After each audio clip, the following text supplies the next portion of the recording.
Fox Sports. We are Fox Sports. We are Southwest.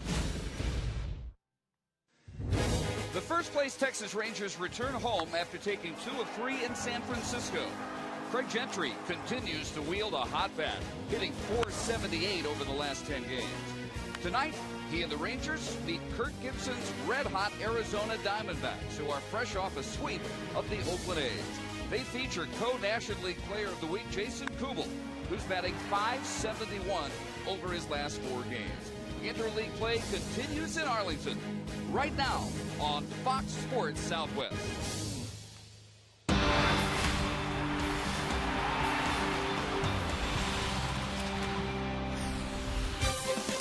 Very cloudy earlier in the day, but it is sunny and warm as we are set to start this 3-game series between the Rangers and the Arizona Diamondbacks. The Rangers only too happy to say hasta la vista, vaya con Dios to the road after losing 6 of 10 on the trip.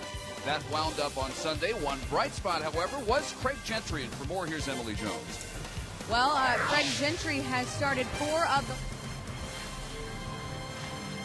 going 8 of 14 in those games. And as we've heard all along, baseball players are creatures of habit, and it seems to be serving Craig Gentry quite well.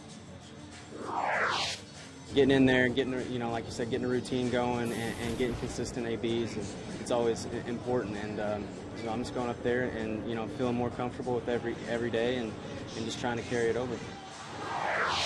And especially trying to build off that 5-hit night, a career high for him in San Francisco on Friday. Of course, the Rangers hoping to build off the momentum of winning that series in California. They open up a 6-game homestand coming up right after this.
Texas Ford dealers. Want to break up with the vehicle that's breaking down? Then head to your Texas Ford dealer and drive the best in Texas. By Budweiser, great times are waiting. Grab some buds. And by the Progressive Insurance Group. For a money-saving car insurance quote, call 1-800-PROGRESSIVE today. And welcome Dave Barnett along with Tom Grieve. Craig Gentry had an excellent road trip. So did Colby Lewis, whose one-loss record at this point does not really illustrate how well he's pitched. No, in fact, on this road trip, he pitched twice and lost both games, but only gave up 4 earned runs in 14 innings. He threw the ball great. If you go back about a month, he had a 3-game stretch where he struggled a little bit. His ERA was about 6.5, but in his last 4 starts, he's bounced back and throwing the ball just like you would expect Colby to throw it. His ERA is under 3. You're right, Dave, his one-loss record doesn't reflect it, but he's been hard to hit. 224 opponent's batting average, doesn't walk anybody, and gets more than his share of strikeouts. And he's got a hot Arizona team to deal with tonight as we look at their Jose Cuervo starting lineup. The Rangers take the field.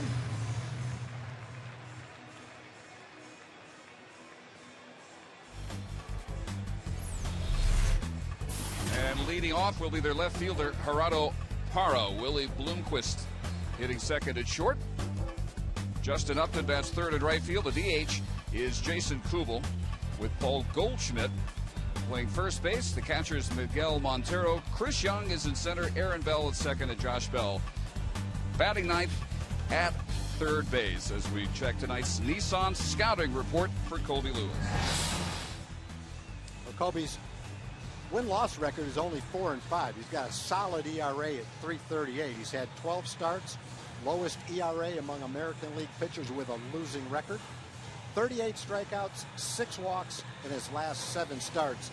No one in baseball has a better strikeout to walk ratio than Colby Lewis. Colby coming into the game with 67 strikeouts and only 10 walks.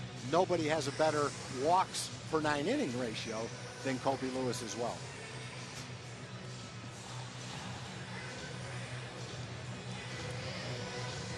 Ron Washington's club comes home with a record of 35-26, and their lead in the American League West down to 2.5 games. Tim Timmons will call the balls and strikes tonight. Jeff Kellogg at first, Eric Cooper at second, Marty Foster umpiring at third. 2.5 game lead is the smallest the Rangers have had since April 16th. Almost 2 solid months. They've been in a better position than this in the division. Before Saturday, in fact, they were up at least 3.5 games for 53 consecutive days.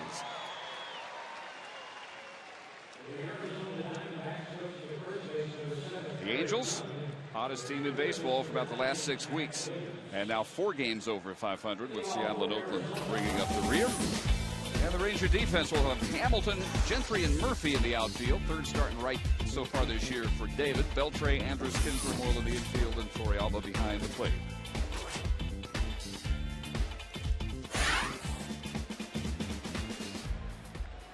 And just about set to go. Colby on 5 days rest after the hard luck 2-0 loss at Oakland Wednesday. The Rangers were shut out by Bartolo Colon. First shutout thrown at the Rangers. They turn around, become the first team to shut out the Giants, not once but twice at AT&T Park over the weekend. So here's Parra. Like most of his teammates, at a high point offensively. 7 for his last 14 over his last 6 games.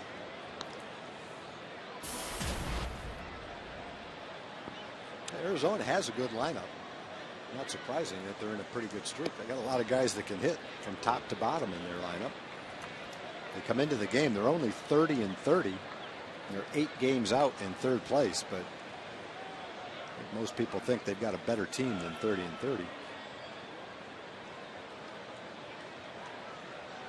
5-game winning streak coming into this series. They swept Oakland in 3 over the weekend. And a ground ball from Parra straight out to Ian Kinsler.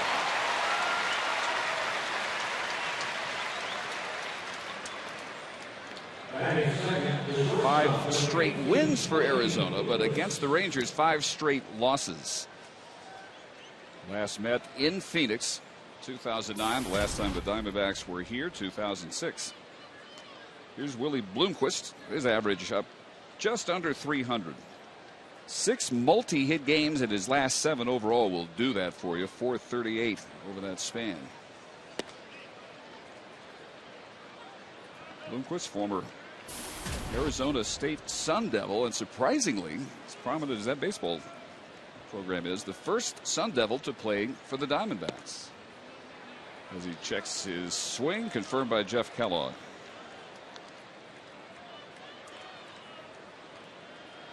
Bloomquist, third-round pick by Seattle in '99, out of Arizona State, also recruited by Notre Dame, Washington, Rice, and USC. His first recruiting trip was to Rice, and he said the only bad thing was there were almost as many students at my high school as there were at Rice University. Too small for him, so he went completely the other way to Arizona State. Fouls that one off Torrey Albin. It's 2-2. Sun Devils were his last recruiting stop, and he was coming from 40 degrees in Seattle, his home in Bremerton, Washington, to 85 degrees in Tempe. That worked really well for him.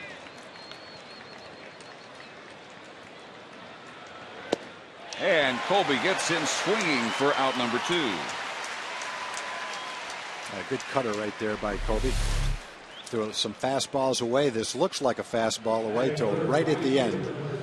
And then it cuts out of the strike zone, and Bloomquist had already committed to the swing.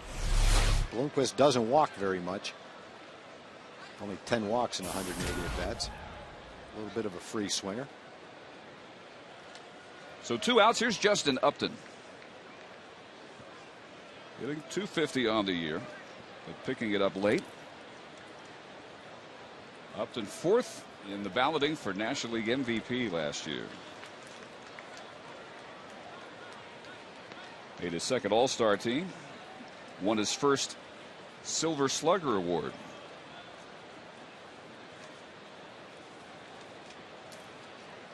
Oh, 1 pitch from Lewis is pop foul, and this will come back out of play. It's 0-2.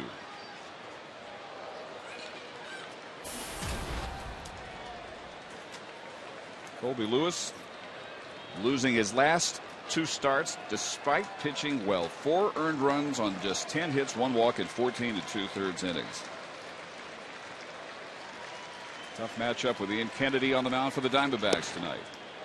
That one just misses away.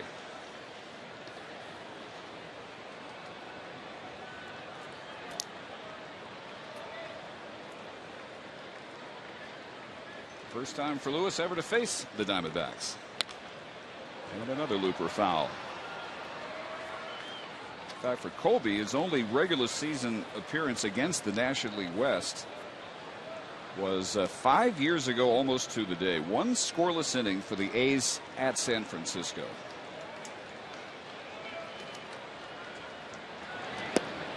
And Upton goes down swinging. 1-2-3 in the first with 2 strikeouts for Lewis.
Here's the Jose Cuervo Rangers starting lineup tonight.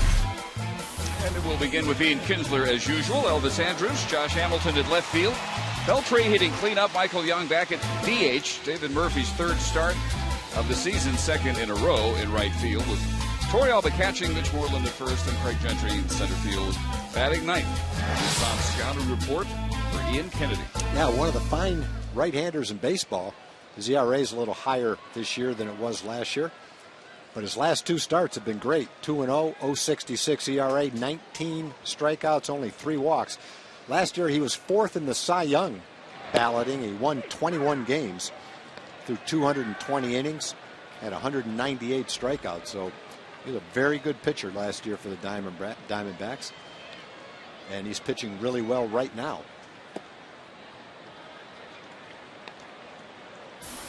12 strikeouts against Colorado in his last start in only 6 innings. 12 strikeouts, tying his career high in a 10-0 victory. 1-1 pitch to Kinsler. His slam pass, Bell into the left field corner it goes, and Kinsler heads to second base with a leadoff double.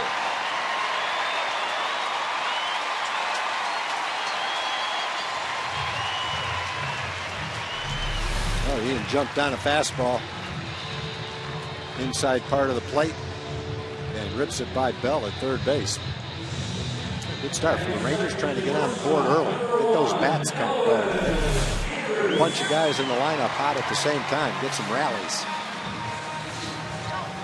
So there is Ian, safe at second, safe and secure New York life. 22nd double of the year. He was top 2 in the league coming into tonight. And here's Elvis, who cooled a bit on the road trip, 225 average. 9 for his last 40. Throw in 5 walks. So still managing to get on base at a pretty good rate. All year he has been near the top, just in batting average, but with runners in scoring position, where he comes in tonight 7th in the league at 377. A lot of RBIs at the top of the Rangers order. Kinsler with 30, Andrus 27. Then you get to Josh Hamilton and Beltre, the power bats. Liner into right field. Upton firing to third as Kinsler is safe standing up. Well, he's a little fortunate to get to third base. Upton has a strong arm in right field. Fortunately, his throw to third base was on the outfield side of third base. Otherwise, he might have had a shot. Well hit ball by Elvis, unfortunately, right at the right fielder. And you can see the throw coming. It's a little bit off target, fortunately, but still. It's difficult to make a long throw accurately to get a fast runner, and Ian knew that. Unfortunately for Elvis, it's about the umpteenth time he's hit a line shot to right field this year that's been caught. Now Josh Hamilton. A nice stop by Miguel Montero. Number of ways for Ian to score now from third with 1 out. Well, the only way a ground ball won't score him is if it goes right straight to the third baseman or right straight to the pitcher. Anything on the right side will score him. They've got the shift on. They're conceding the run on a ground ball.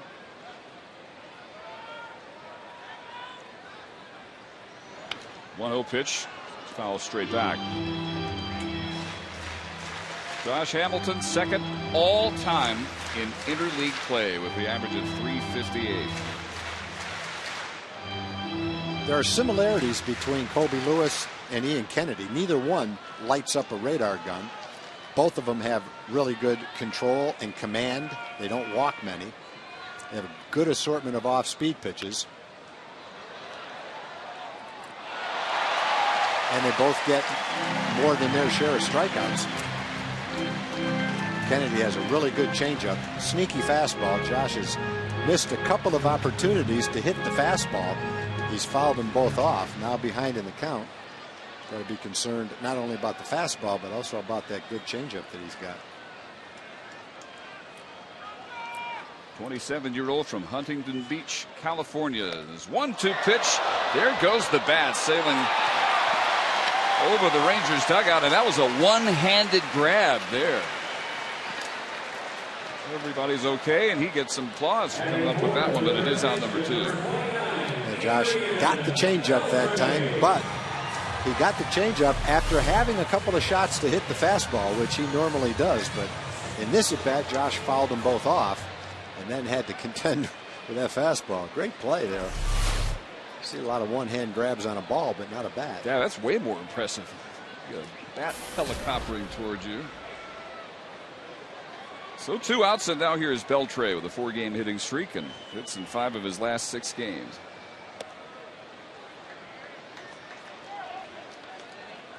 One thing that happened too often on the road trip, Rangers failing to bring in runners in situations like this. Man at third, less than 2 out.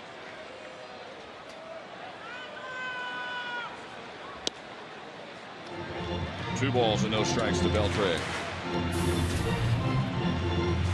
Also one of the best in interleague play now over the last 3 years running.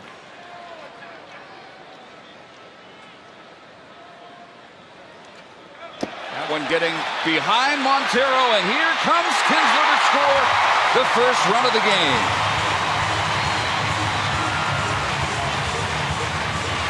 Well, you take the runs any way you can get them. But the best chance was 1 out and Josh Hamilton hitting. But they take it on a wild pitch, and it's always an adventure with a man on third base in this ballpark when the ball gets by the catcher, because you're just not sure how the ball is going to bounce off the wall. That one didn't come quickly all the way back to Montero, and it gave Ian a chance to score. But sometimes the runner commits to home, the ball comes right back to the catcher, and he's an easy out at the plate. This time Ian was able to get in there because the ball didn't carry him right straight back to Montero. And Beltre taking on 3-0. So Ian's ability to take third on the fly ball to right by Andrews, creating that opportunity. The Rangers cash in on the wild pitch from Kennedy. This is pop foul. Goldschmidt running out of room.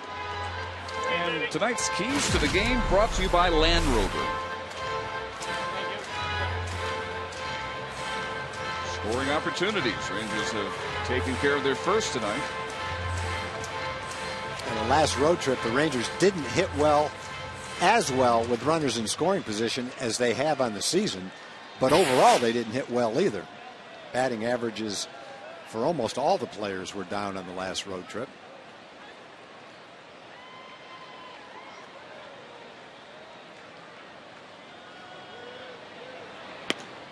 And Beltre looks at ball 4.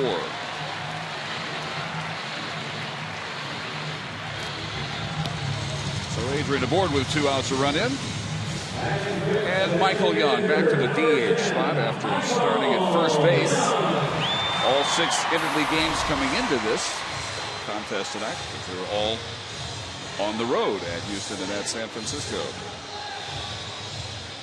2 days off for Michael. Well, of course, the entire team off yesterday, and Ron Washington also let him rest Sunday for the first time since May 16th. So hoping Young fresh and ready to go to begin this homestand. Rangers are at home for a while now. 16 of the next 19 games are here, and 19 of the next 25 leading up to the All-Star break will be here at the ballpark.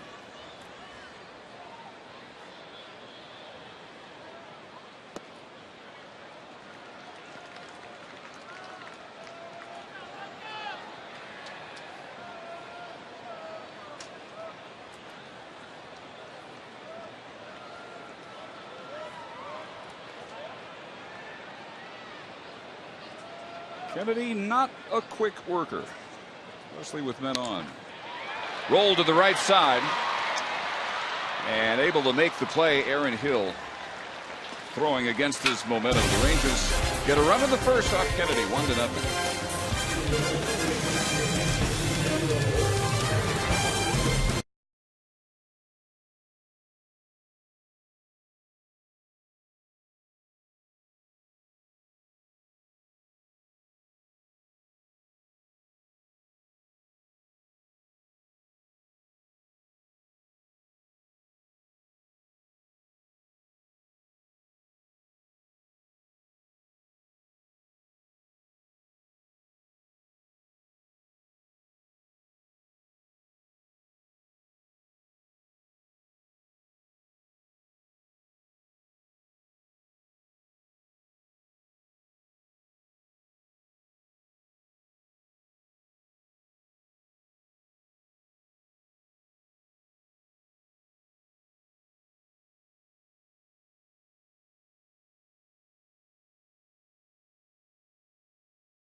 Dave. Nice crowd tonight. Ranger fans looking for a win, you bet. Community Corner tonight, we're talking about nearly 30 years the Austin Street Center has provided shelter, food, and clothing to over 400 homeless men, women, and children. But right now they need your help. They need donations. And to find out more, log on to austinstreetcenter.org. Dave? All right, and here's Jason Kubel, a cleanup hitting designated hitter and the co-National League Player of the Week. 8 for his last 14 with 2 homers, 2 doubles, triple, and 12 runs batted in that span. And a little bit outside. 2 balls and no strikes. Former Minnesota Twin from South Dakota. As a native, but out of Highlands High School in California, before the Twins drafted him round 12, 2000. Swinging away at 3-0. And out to center field. Eventually it's going to come down, and Craig Gentry had to be patient waiting for that one. Well, he got a fastball 3-0. That's what he was hoping to get, but he popped it up, got underneath it. Depending on the circumstances, you'll see managers give hitters the green light, 3-0. Generally, you would think to lead off an inning, you'd be more patient, but I think what plays into that at bat was the fact that Kubel's been so hot, maybe. And Kirk Gibson's has seen him not miss fastballs over the last week or so. Thought he'd get another one and take advantage of it. Didn't work out that way for him, though.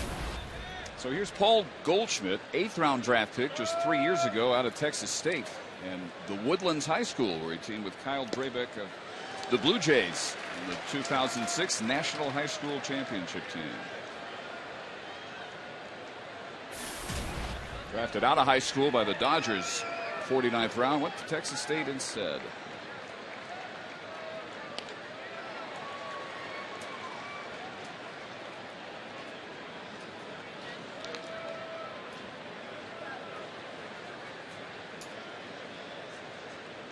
Goldschmidt, school career home run leader for the Bobcats, and he led the nation in runs batted in as a junior in San Marcos. Already MVP of a couple of minor leagues on his way up to the Diamondbacks. And he looks at strike 3 as we look at our Ford leaderboard. No one, with the exception of Tommy Malone of the A's, throws as many first pitch strikes in the American League as Colby Lewis does.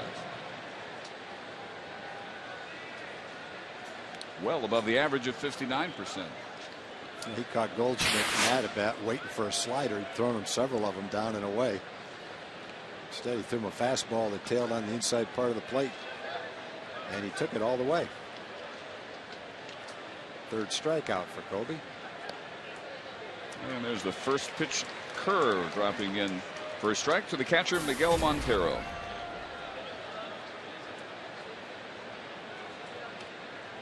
The risk of sounding like a broken record, he has been hitting very well himself. Hits in 6 of his last 7 games. But down here, nothing in 2.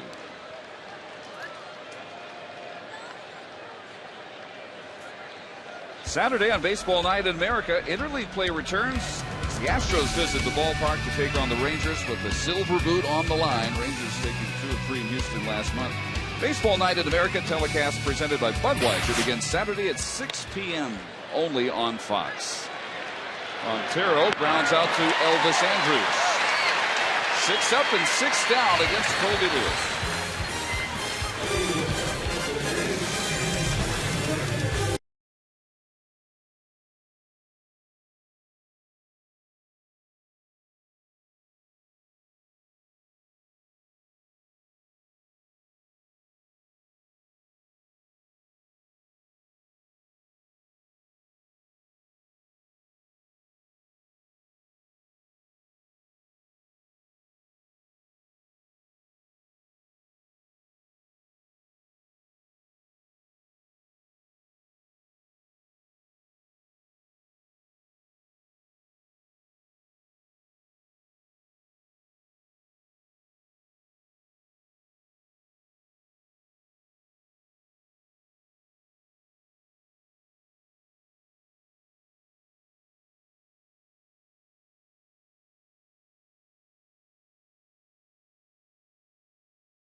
kids. It's not about the score. It's about the experience. So tune in each Saturday, 10 a.m. here on Fox Sports Southwest, or visit hometownkids.tv for more information. David Murphy to lead off the Rangers second.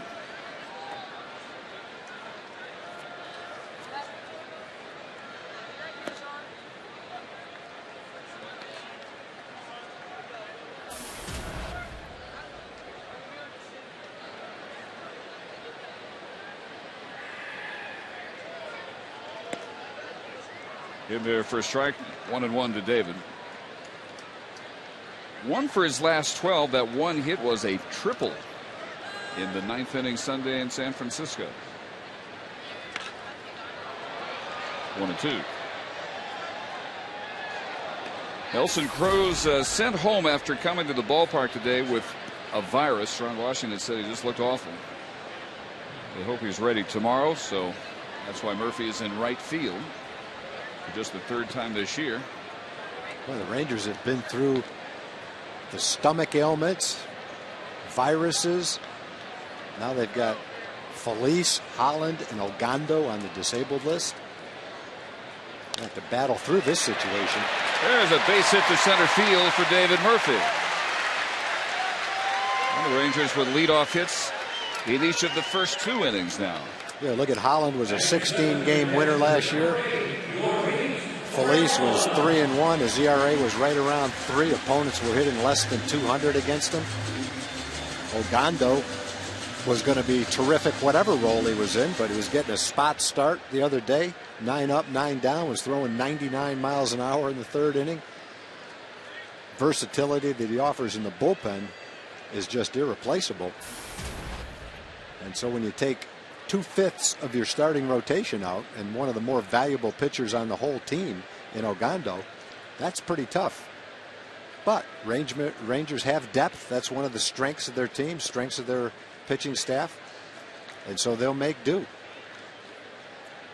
Right now, Scott Feldman's in the rotation. We don't know exactly who's going to pitch in the spot that Ogando is taking.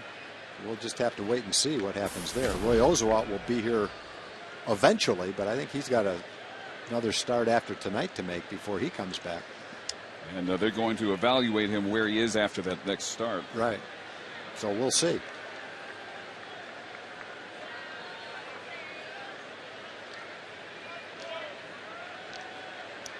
Roy Oswalt pitching in Frisco tonight. And we look forward to having some highlights of that outing a little bit later. Runner going. And safe at second base is Murphy. They do get Torrealba at first. That was a good try by Arizona. They knew they were going to be able to turn a double play with Torrealba running anyway, so why not take the chance? The only risk was that David got there quickly because he was running and then broke up the double play. And that almost happened because the throw bounced to first base and he was able to pick it. Goldschmidt at first base. David gets down there quickly and does his best to break it up, but it's a really nice job at second base by Aaron Hill, getting over the sliding Murphy and getting the throw to Goldschmidt effectively to get Torrealba. Rangers picked up Kinsler in scoring position in the 1st inning. Now a couple of chances to do it here in the 2nd with Murphy at second base. Here's Mitch Moreland. Average has dipped a bit lately, but Saturday his first career pinch home run, first splash hit of the year into McCovey Cove in San Francisco, estimated at 428 feet. Now I'd really like to know how they estimate balls that land in the water out there. I can see you can get measurements of any seat in the ballpark using a computer. Seems like that would be almost an impossible thing to estimate, but that's the number they assigned to it. 428 feet. Mitch's 9th homer of the year. Down here, 0-2.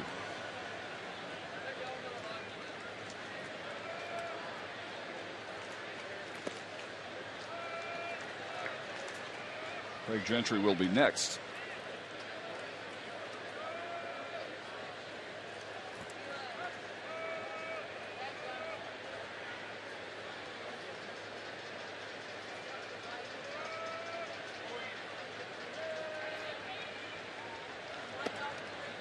2 balls and 2 strikes.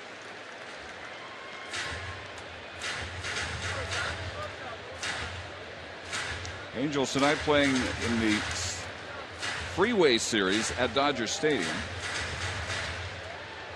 Now within 2.5 of the Rangers.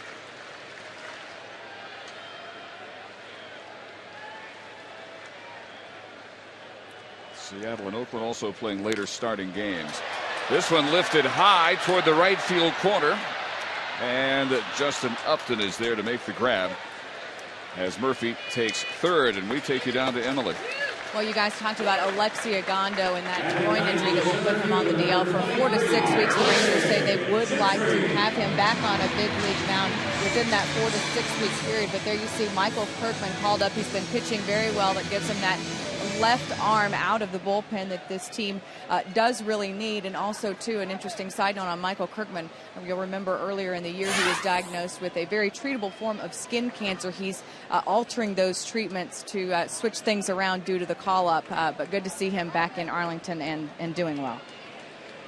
Yeah, the other good thing about Michael Kirkman is he could start in a pinch, and as a reliever, he could give you innings, because he's stretched out to be a starter. He's not just a lefty coming up that can pitch 1 inning or an inning and a third. He can pitch as many innings right now as you need him to pitch. So that's valuable to have that kind of versatility out in the bullpen. Robbie Ross, we've already seen him come into a game for maybe a third of an inning, and then the other day he pitched 4 innings. So both lefties offer a lot of versatility out there.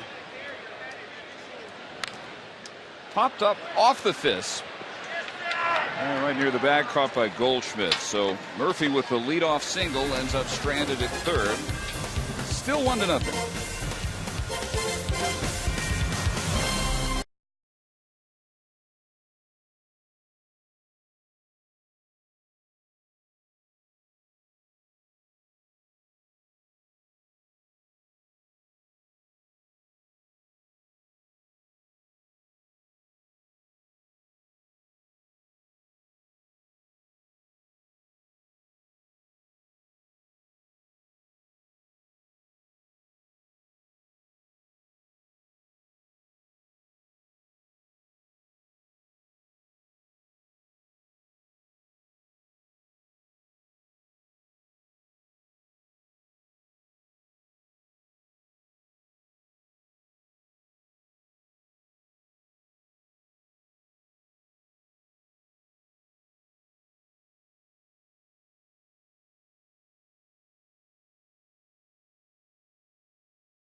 Insurance. 15 minutes could save you 15% on car insurance. Visit us at geico.com. By the all-new Mazda CX-5 with 35 highway MPG, and by Ace Cash Express, earning your trust since 1968. 1-0 into the third inning we go. Chris Young, Aaron Hill, and Josh Bell. As Lewis throws a breaking ball for strike 1. Young on a power binge. All 5 of his home runs have come in his last 10 games. Gets under this one, however, and out into left center field, where Hamilton last instant steps in front of Gentry to make the catch. Hitting the road, take the Rangers with you this season. Subscribe to MLB.tv today. You can see every Rangers out-of-market game live, online, and on your favorite devices in HD quality.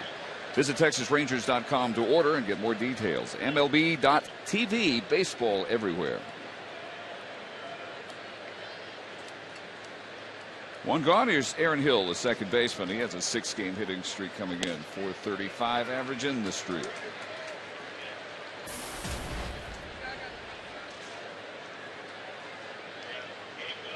Former Toronto Blue Jay came over last August to the Diamondbacks. 0-2.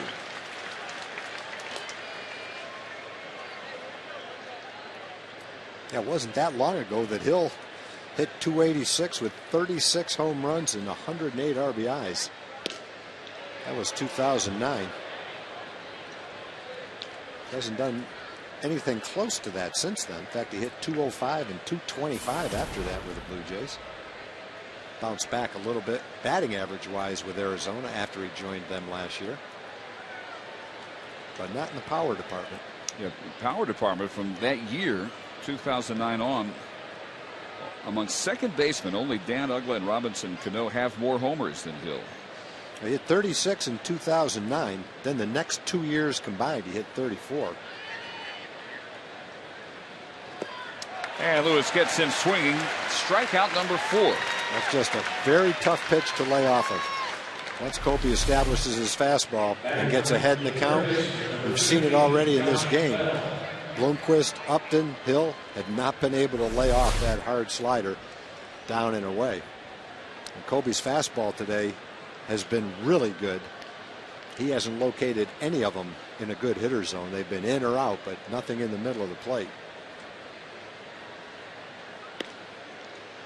Ball 1 to Josh Bell, their number 9 hitter, third baseman, hitting just 182, 2 for his last 13. That's over his last 6 games, only 2 base hits. Bell just called up from AAA Reno on May 21st. Cleaning up with the Aces in Reno. He was hitting .381, 4 homers, 30 RBIs.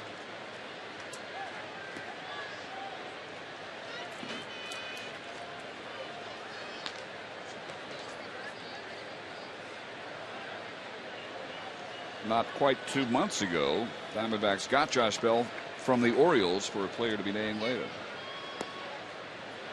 And low for ball 3, 3-1.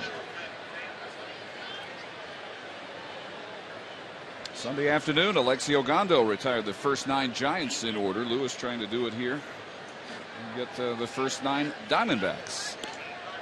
3-2. Fastball count, gets a changeup.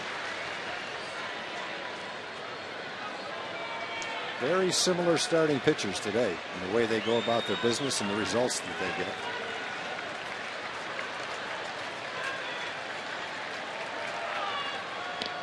Got him swinging as well. 9 up, 9 down, 5 on strikeouts for Colby Lewis. And an adventurous fly ball as well in that 3rd inning.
T-shirt night for kids. First 10,000 kids, 13 and under, will get a red T-shirt featuring Texas in Japanese characters on the front and Darvish 11 on the back. Select your seats for the division battle before they're gone at TexasRangers.com. You watching Colby Lewis throw 3 pretty masterful innings against the Diamondbacks. Ian Kennedy allowed Ian Kinsler leadoff double. Ended up scoring on a wild pitch. In the last game, Ogando started out in San Francisco with 9 up and 9 down. Kobe's just had excellent command of everything today. He struck out Bell on a 3-1 changeup and a 3-2 changeup. He had 3 strikeouts with his 2 with his slider, 1 with a cutter, it looked like, and another one got Goldschmidt taking a fastball. So everything's working well for Kobe today. Through 3 innings, great start. Ground ball down to Bell at third base. Jim Knox has some special guests. All right, thanks, Dave. What a big day for 5 Texas Rangers draftees. That's right. Rangers selected. They also had a big 5 draftees that signed today for the Texas Rangers. The top pick overall selection, number 29 overall for the Rangers, Lewis Brinson out of Coral Springs, Florida. Lewis, when you heard you were selected by the Rangers, going to a great organization headed by Nolan Ryan, what were your thoughts? My thoughts were, here we go. This is what I've been dreaming of, to be a part of an organization like this. And Nolan Ryan, the greatest pitcher to ever pitch in the big leagues, for him to be ahead of all this, and it just means a lot. It was an exciting day for me and my family. For people not familiar with you, Lewis, you hit 408 in high school. Other attributes that you have, what do you bring to this organization? A lot of leadership and a lot of fun. I like to have fun on the baseball field. I think that's the number one thing you should do. And defense. Take pride in my defense and a lot of hitting. And just a lot of defense. Cut down on runs. I like doing that. Timetable. Have you set any goals? When would you like to see yourself in the big leagues? Probably goals will probably be maybe 20, 21, hopefully, if everything goes right and I move up the way I want to. I see myself in the bigs probably about 20, 21, hopefully, depending on where they see me at and where my goals, where my attributes are by the time I'm that age. There you go, Lewis. Congratulations, and congratulations to all the Rangers signings today. Appreciate it, guys. Thanks. Dave? Yeah, that'd be something to see him age 21, 22 in the major leagues. 29th overall pick, Lewis Brinson. Well, you could tell listening to Kip Fagg, the Rangers scouting director today, when he talked about the 5 players, how much he liked them. He said in all his 21 years with the Rangers, he's never been more excited about the top of a draft class than he was this draft class. Brinson's an outfielder. Joey Gallo, big, strong, third base, first base, middle of the order kind of guy. Colin Wiles, a control pitcher with great projectability, they said, as a starting pitcher. And then Jamie Jarman and Nick Williams, both young outfielders with great physical tools. So in the first 5 picks, they've got 3 outfielders that are all about, between 6'2" and 6'4", between 185 and 200 pounds. They can all run. They can all play defense. They all project as middle-of-the-order guys. And how exciting is it for them all to be at the ballpark at the same time, sitting in a box and getting ready to go to Arizona to start their professional career. That's an exciting moment. Congratulations, guys, if you got the sound on. It's been a long time, maybe never, where the Rangers signed their first 5 picks in a draft this quickly and announced it all at the same time. I doubt that that's ever happened. Josh Hamilton goes down swinging, 3-pitch strikeout. The Rangers go in order. They're half to third.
visit with the president and CEO, Nolan Ryan. Nolan, welcome. Thank you.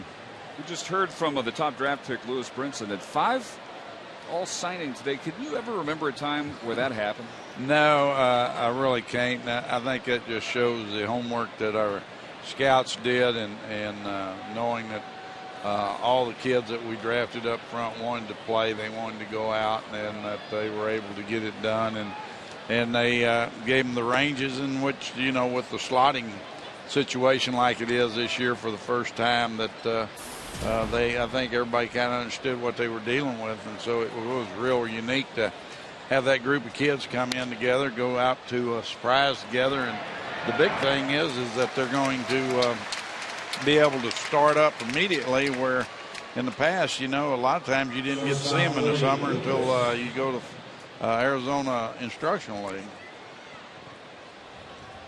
Nolan, do you remember when you first signed your contract and went to the minor leagues? How would you contrast that to the kids today? A lot of difference. Were you as confident as these kids are? I'll tell you what, I didn't know what I was getting into. And then the scout sent me to the wrong state. He sent me to Marion, Tennessee, and the team was in Marion, Virginia. Hello. Only off by a few hundred miles. I hadn't heard that one before. What happened was I got to Marion, Tennessee, and they had no team, and I called him, and it was the first year of the Appalachian Rookie League that the Mets were in. I said, they read there's no team here. And I was at a payphone. He says, don't go anywhere. Give me the number. And he called me back in about 5 minutes. He says, it's Marion, Virginia. So I go back down to the bus station, get on the bus, and get a ticket to Marion, Virginia. I don't know that was in Red's book, was it? I don't think it was. I think he overlooked that. Oh, that's funny. 2 outs, and here is Justin Upton, who struck out his first time up. But I tell you this, Tom, it got better. But, you know, the other thing is they had so many kids down there that they didn't have a uniform for me, and so they allowed me to hang around until they released somebody so I could get a uniform. And I'll finish the story in the next half inning. All right, we look forward to that as the Diamondbacks go 1, 2, 3, 12 up and 12 down so far for Colby Lewis.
Four innings, Ian Kinsler scored the Rangers run after a leadoff double in the first, coming home on a wild pitch. And in the Ranger fourth, it's Beltre, Young, and Murphy, and continued story time with Nolan Ryan. Yeah, Nolan, so you're talking about your scout sent you to the wrong state. And then they didn't have a uniform for you once you got there? They didn't have a uniform. They had too many players because in those days they handed the uniforms down. That's the first year they had a rookie league. And so I had to wait till they released somebody, and they released a 5 foot, 7 foot second baseman 7-inch second baseman, and he had had his pants tailored, and when I put them on, they looked like knickers. You got any pictures from those days? I don't think so. If they do, I'm not aware of them. And we thought we had heard all the Nolan Ryan stories. Not even close.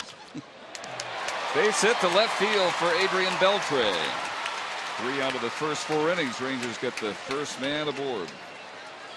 Yeah, Nolan, we were talking in this ball game. It's kind of unusual to have 2 pitchers like Kennedy and Kobe, 2 guys that don't really light up the radar gun, but have a lot of other things going for them. It's kind of fun to sit down there and watch these 2 guys, isn't it? It really is, because they're throwing strikes, they're pitching to both sides of the plate, and they're changing speeds really well. And Kennedy's had a really good changeup, and Kobe's curveball has been good, and he's been spotting his fastball as well as he could ask for.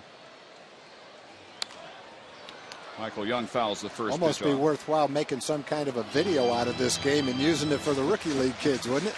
Well, I tell you what, that's what pitching's all about, is what they're doing tonight. Well, I'm talking about pitching, Nolan. The old saying is you can never have enough pitching. And a point like this where Derek Holland, now followed onto the DL by Alexi Ogando, is what people are referring to. And the reason that, you and John Daniels and his staff have tried to gather so much pitching, right? Well, you're right. And, it's a long season, and you never know what's going to happen. And a good example, somebody running out a bunt and pulls a groin is going to be out for extended period of time, and somebody getting sick and leading to another problem. So you just never know, and you're right, during the course of the season you never have enough pitching, and that's not only in the bullpen and also in the starting rotation. And so we've been very fortunate that we have several pitchers that can either pitch in the rotation or pitch long out of the bullpen, and it's made a difference for us. Michael Young waiting for the 0-2 pitch. He grounded to second his first time up.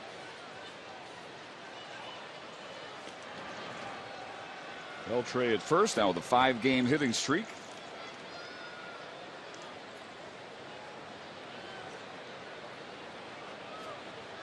Michael Young's bat had started heating up. Lifted at about a point per game over the last 2 weeks. And way up high ball and 2 strikes.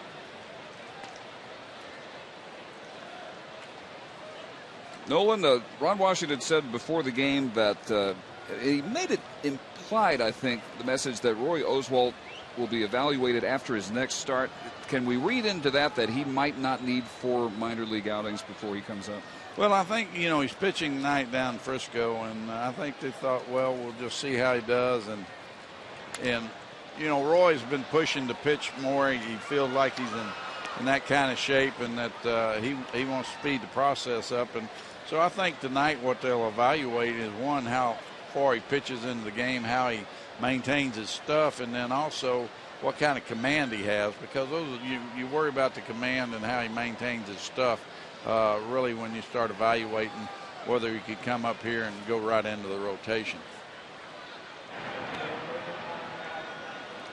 So it could be just a few days off if all goes well, right?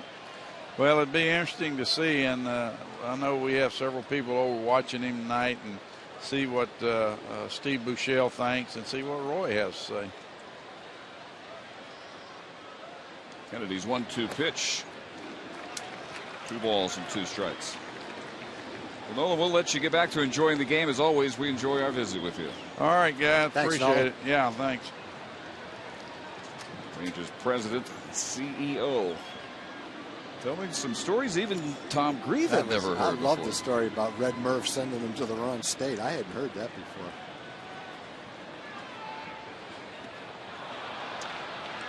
Michael down on strikes, throw behind Beltre, not quite in time. Well, that's a good changeup that Kennedy's got. You see, last year he struck out 198 batters. This year he struck out almost a batter per inning coming into the ball game. And there's the reason why, the changeup that he throws. He's got great command with it. Deception in his delivery. Fairly close play at first base. Adrian sneaks that right leg back in there in time, though. So with 1 out, here's David Murphy, who singled leading off the second and ended up stranded at third. The only story I can think of that compares to the one Nolan just told. A college basketball player showed up at UNLV thinking he had signed with the Rebels, and they said, no, you signed with University of Nevada in Reno. Sorry, you're at the wrong school, son. Yeah, that's a little bit of a shock right there, I think. At least Nolan knew who he signed with. He's a good player, too. Ended up playing a number of years in the NBA.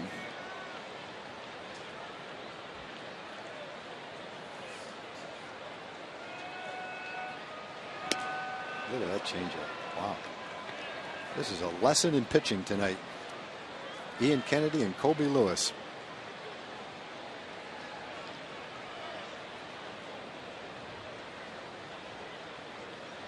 This will be pitch number 55 for Kennedy. About a 2-to-1 ratio strikes to balls. Beltre a bluff. No throw from Montero. The pitch inside for ball 2. Got some people to thank tonight, Dave. Matthew and Mikey Rangel, along with baby Jack. They sent some of Mikey's mother-in-law's homemade apricot empanadas. Mother-in-law Frances, boy, they were really good. They went to the top of the charts in a hurry. Thank you very much for those, Mikey. Rip and a miss. 2 balls, 2 strikes to Murphy. Also, Robert and Pam Buckley, along with Ronnie and Ann Stevens, are here from Andrews, Texas. It's Pam's birthday, and Ann sends her pecan graham cracker bars to us. I like it when people celebrate their birthday at the ballpark and then bring us the goodies. That's very nice. Thank you very much for that. Also got some delicious pralines from Tracy Lewis from Dennis, Texas. It's been a good night in the sweet department. Thank you very much, ladies and gentlemen. We appreciate it. Murphy sends that one to left field. Parra going back, reaches up and makes the catch for out number 2. Beltre back to first base. And Torrealba will be next. AT&T trivia question for tonight. Who was the first National League regular season designated hitter? Here, ballpark, June 12, 1997. Giants at Rangers, first interleague game ever played. And one more, Dave. We have a birthday. Olive Collier from Azle, Texas, was born 90 years ago today. And I know she's watching tonight. They've got the sound turned up. They're having a birthday party for her. Happy birthday. Happy birthday, Olive. Happy number 90th. And thank you very much for being such a great Ranger fan. We appreciate that. Hope the Rangers have a win for you tonight. And I hope the cake was good at your party.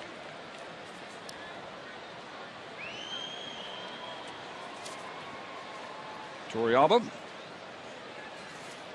round out his first time up. Actually, I have one more, Dave. Michael Cates is a big Ranger fan. He lives in Chicago. He has the MLB package, so he watches as many games as he can. And he's recovering from an illness. Michael, we hope you get well soon. Hope you're watching tonight. And appreciate your support for the Rangers. And the Rangers are wishing you the best of luck in the future with your health.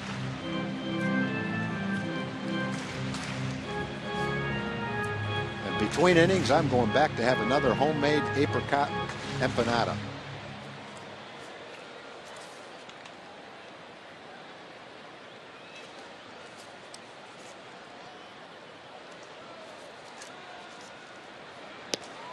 One of our ace cameramen is Steve Tennyson. He's back tonight after being off with an illness. Steve, great to see you back, man. This wasn't the same without tennis shoes. And disregard what I said earlier. You look great. There's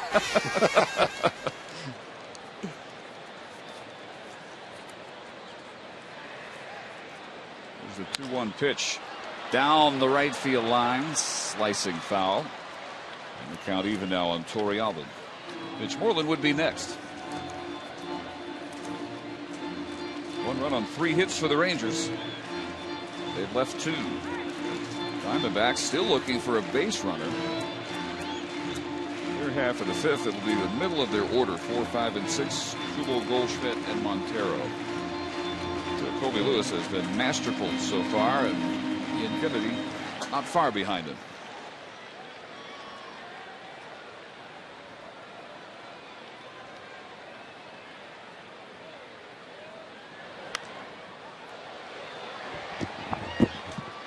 One pop way back just below us. Ranger fans, your chance to meet Mike Adams this Thursday and sign up to be the Whataburger What a Fan. Don't miss this chance to win great prizes and to meet one of your favorite Texas Rangers at the Whataburger, 4120 South Collins in Arlington, 10:30 to 11:30 Thursday morning.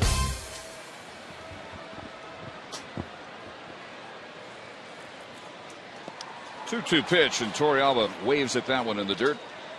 2 strikeouts in the 4th inning for Kennedy. Still a 1-0 game.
Who was the first National League regular season DH? First regular season interleague game ever played was right here, June 12, 1997.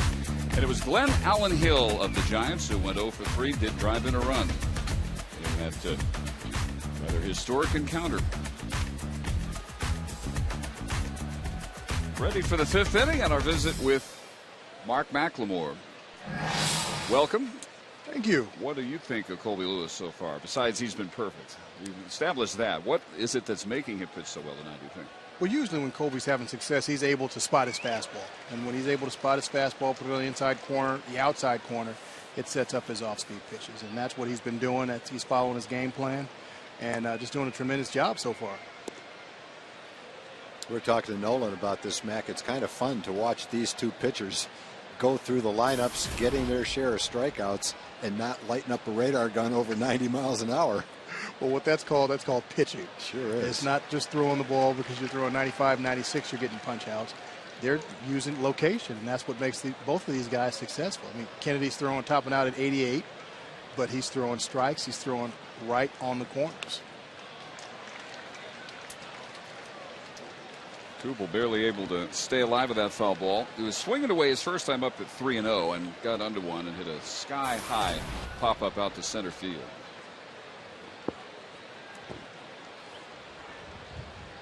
Leading RBI producer in the National League so far this month. And he went around.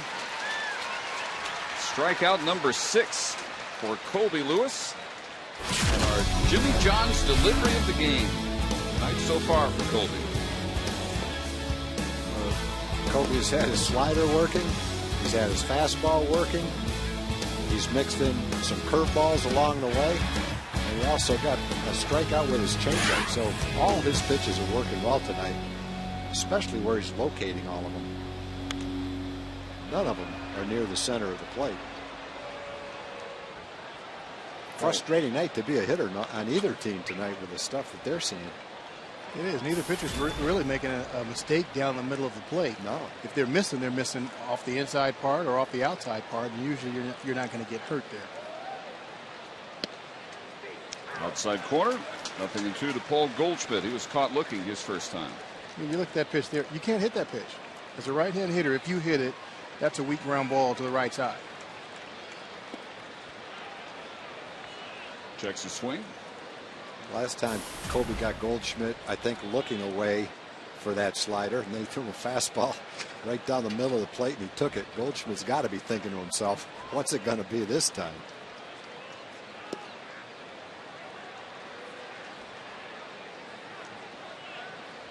He's off that one. 2 balls, 2 strikes. Funny, Max, sometimes you watch a hitter 0-2. He'll take 2 or 3 close pitches, but as soon as it gets to 3-2, he's swinging, boy. Line drive right to Hamilton. Hardest hit ball so far. An atom ball for out number 2. Goldschmidt had a better at bat that time.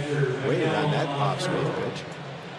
It's almost like when the count gets to 3-2.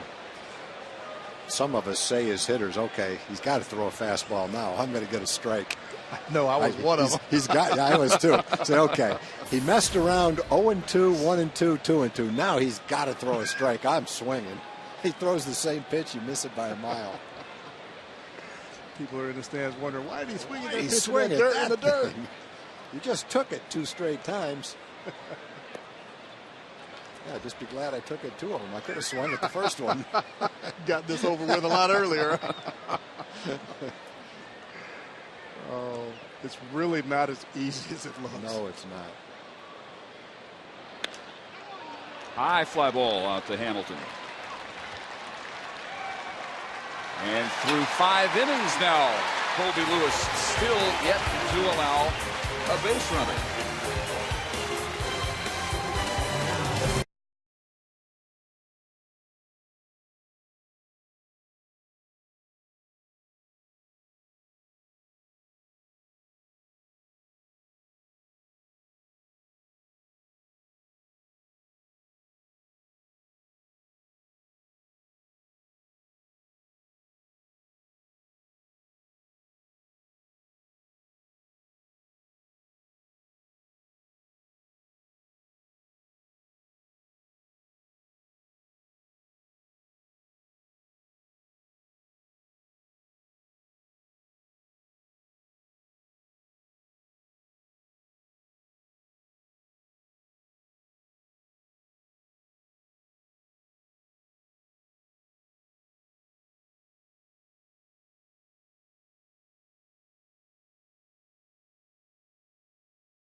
Southwest Airlines are offering a chance to win a trip for 4 to watch your home team play in Los Angeles. Register to win at MetroPCSFlyaway.com. Moreland, Gentry, and Kinsler in the Ranger 5th. Mark McLemore still with us in the booth. Pitch fly to right his first time up. Ian Kennedy has been tough. 1 run on 3 hits. Leadoff double by Ian Kinsler produced the only run of the game. At his first pitch, this is low and away to Moreland. All right, I'm about to break out of my slump here. I haven't been scoring a whole lot of runs here in the 5th inning. So okay, you feeling it? I'm feeling it. I think I'm gonna jump in the booth. All right. Feeling it enough to make a call here? I'm jumping in the booth. Mitch is gonna catch a little change up here. Oh, He did. He just missed it.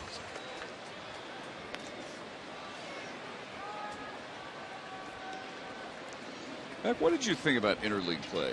I loved it. Really? What did you like about it? Just the fact that we get to go play other cities, and cities that you're not accustomed to playing in. So, and mainly for the fans, because we play a lot of these National League teams in spring training anyway, and everybody knows one another anyway. So it's really not that big of a deal, except to the fans. The fans get to see stars from the other league, and that's just something that you just can't replace. I mean, the Arizona fans get to see Josh Hamilton, Michael Young. They weren't, before then, they weren't afforded that opportunity to be able to see all of the best players in the game. And in the league play the first game here, our fans get to see Barry Bonds. Right. And in that series, he had a line shot all the way to the left, 3 rows back in the upper deck in right field. So they not only saw him, they saw him smash one out of here, which I'm sure they didn't like because it was against their team. But still, to have a chance to have seen Barry Bonds hit a home run, a big thrill for you as a fan.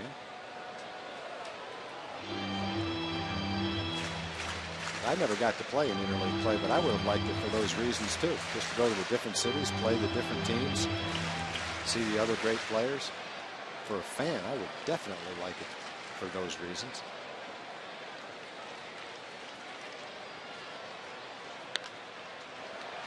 Two-two pitch. Popped up. Foul territory. And down it goes to Goldschmidt. And let's go back to our Fox Sports Southwest studio now. Mazda CX-5 game break. Here's Dana Larson.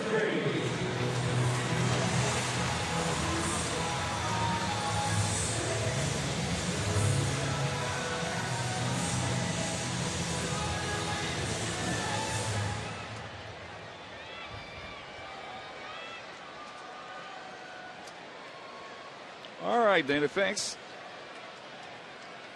Lots of interest on the timetable for Roy Oswalt, now with Alexi Ogando joining Derek Holland on the DL. First pitch, Gentry hops one to Bell, out number 2. Here's Emily Jones. Well, guys, as far as the other 2 pitchers on the DL, Derek Holland feeling better and looking better. He will be reevaluated at the week's end, and a throwing program will be established for him. He did look better, like I said, in the clubhouse today, went out and ran with the pitchers, so he looks like he is doing better. As for Neftali Felice, he will be reevaluated at the end of the week, and hopefully, pending the results of that examination, be put on a throwing program at that point, too. So hopefully things looking on the upside as far as the pitching staff is concerned. Yeah, things catching up health-wise with the Rangers, who really were the healthiest team in the majors the first couple of months of the season. Ian Kinsler still has the only run in this game. Leadoff double. Took third on a fly ball, scored on a wild pitch. Last time up, he grounded to third. And that's a base hit. Lined out to left center field. Only the 4th hit off of Ian Kennedy tonight. Kinsler aboard with 2 outs. Nolan, Dave, and Mac, when he was talking about Roy Oswalt, was talking about how many pitches he could throw, but also his command, how he maintains his stuff, and 78 pitches through 3 innings. That's a lot of pitches in 3 innings. So it wouldn't appear that through 3 innings anything's happened to speed up the process right now. And I'm really wondering if he's really throwing a lot of pitches intentionally. Because I know his last start, he said that a lot of the guys in the minor league, they're swinging at the first pitch, so he's not able to get that pitch count up. And it really wouldn't surprise me if he were, throwing pitches, extra pitches, meaning throwing more balls just so he can get his work in and get his arm strength. That could be.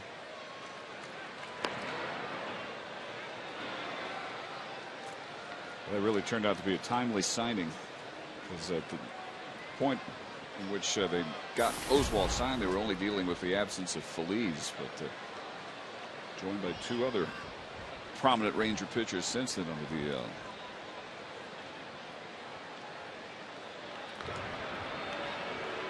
Kennedy wary that Kinsler might be running here with 2 outs. Stolen 6 straight bases. Now, is there any one guy, one pitcher maybe in particular, who you have looked forward to playing against that you enjoyed the opportunity in interleague play? Wow, that's a really good question. One pitcher that I look forward to playing against. No, not really. I wasn't really fond of pitchers unless they were on my team, to be perfectly honest. There were guys that I really didn't want.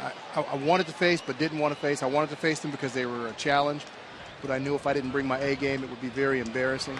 And I've had plenty of those days.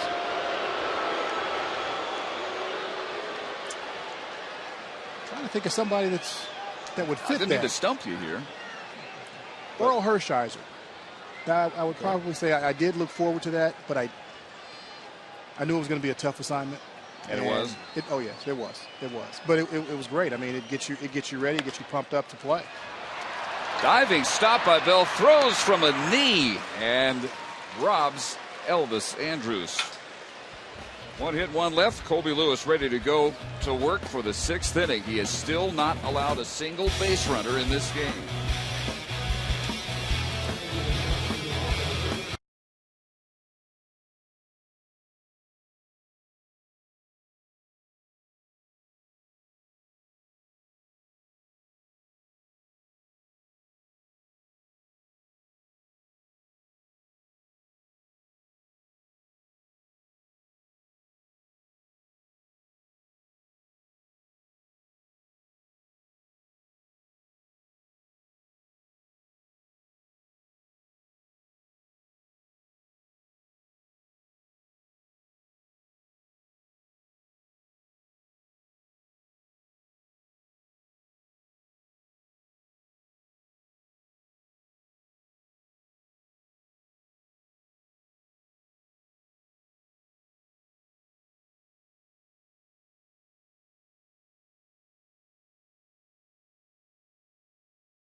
Movie That's My Boy, starring Adam Sandler and Andy Samberg, in theaters Friday.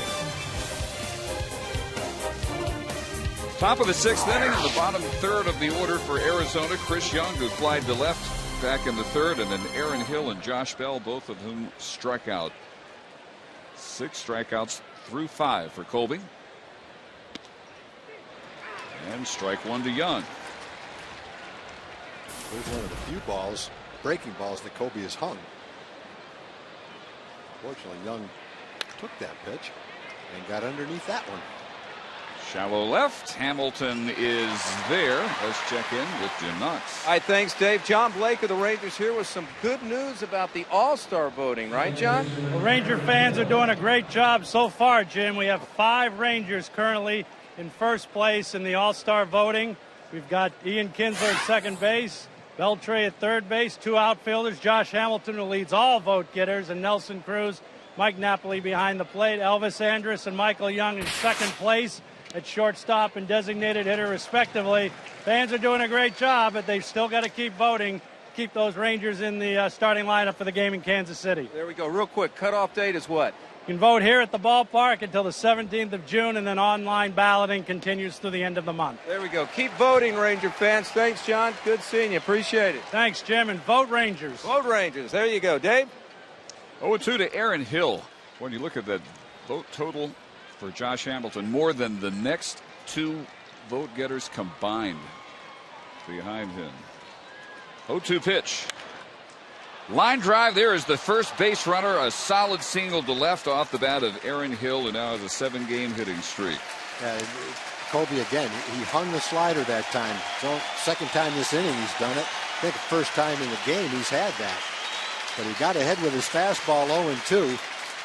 He struck out Hill with a slider down and away. Just didn't get that one down and away where he wanted it. You see Torrealba where he's going, down and away, but that one stays right near the middle of the plate. And that was one Hill was able to get his bat out. Kobe makes his pitch. Pretty good chance Hill would have swung and missed at it.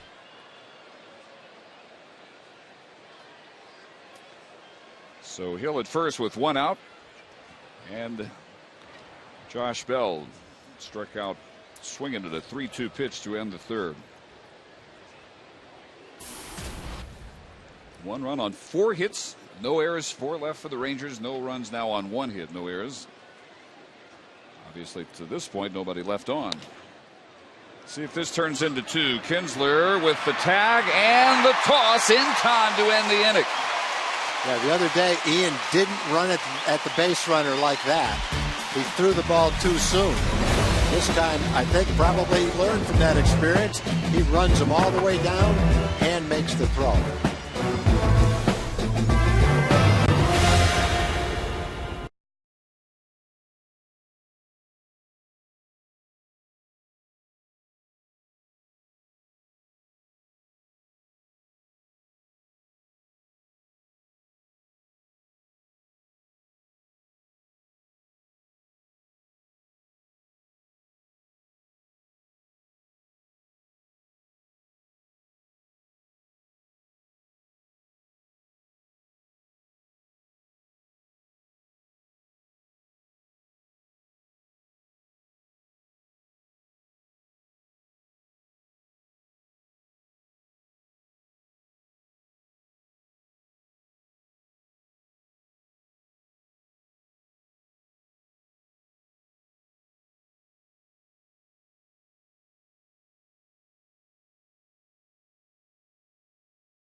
Sonic Drive-In. Tonight's jackpot is worth $1,200 dinner for 2 at a Sonic Drive-In.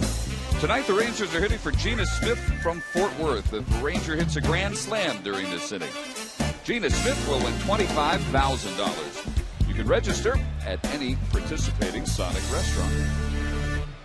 And some home run hitters here against Ian Kennedy in the bottom of the 6th, beginning with Josh Hamilton, who has struck out both times so far. Beltre next, and then Michael Young. Pitch number 75 on the way from Kennedy. And grounded foul.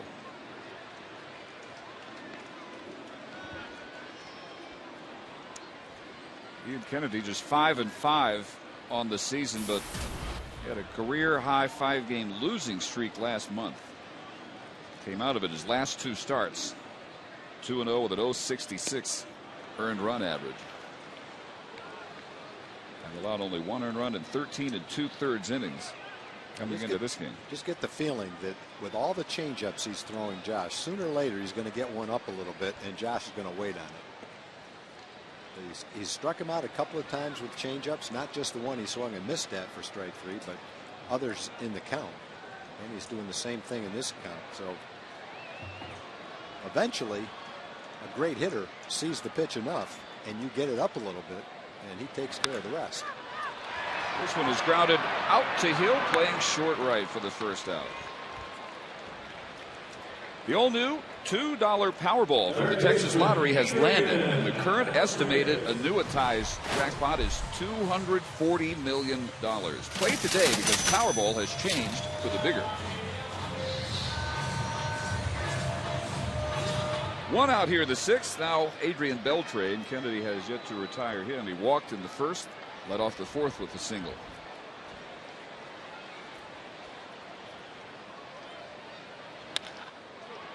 Hard one hopper to Bloomquist at short.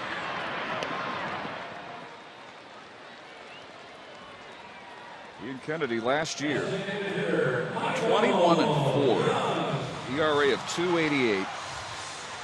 As his fast developing cutter really became a huge weapon for him. But far from his only weapon. In fact, his best pitch, he says, can change from inning to inning, even batter to batter. You start out a game with fastball being his most effective weapon, then it may be the change, whatnot in between.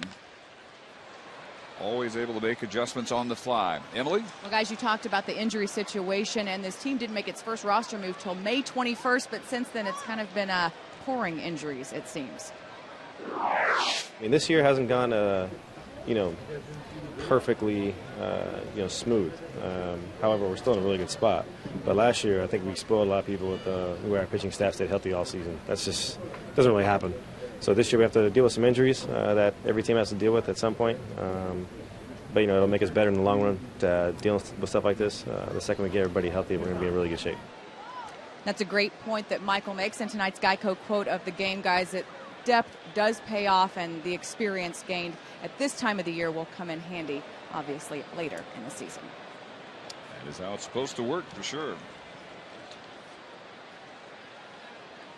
Michael really making a good point that last year was the aberration. Staffs just don't go through an entire year basically with the same 5 every single time out. There's a base hit opposite field for Michael Young. Well, Michael's been shooting for that hole the whole game. Every swing he's taken today has been with the idea of driving the ball to right field. And he finally got a pitch he could do it with and ripped it right between first and second.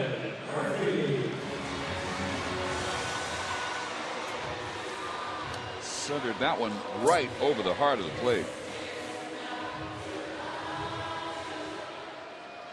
So the Rangers have their 5th hit, and it brings up David Murphy, who led off the 2nd with a single. Last time up, flied to left.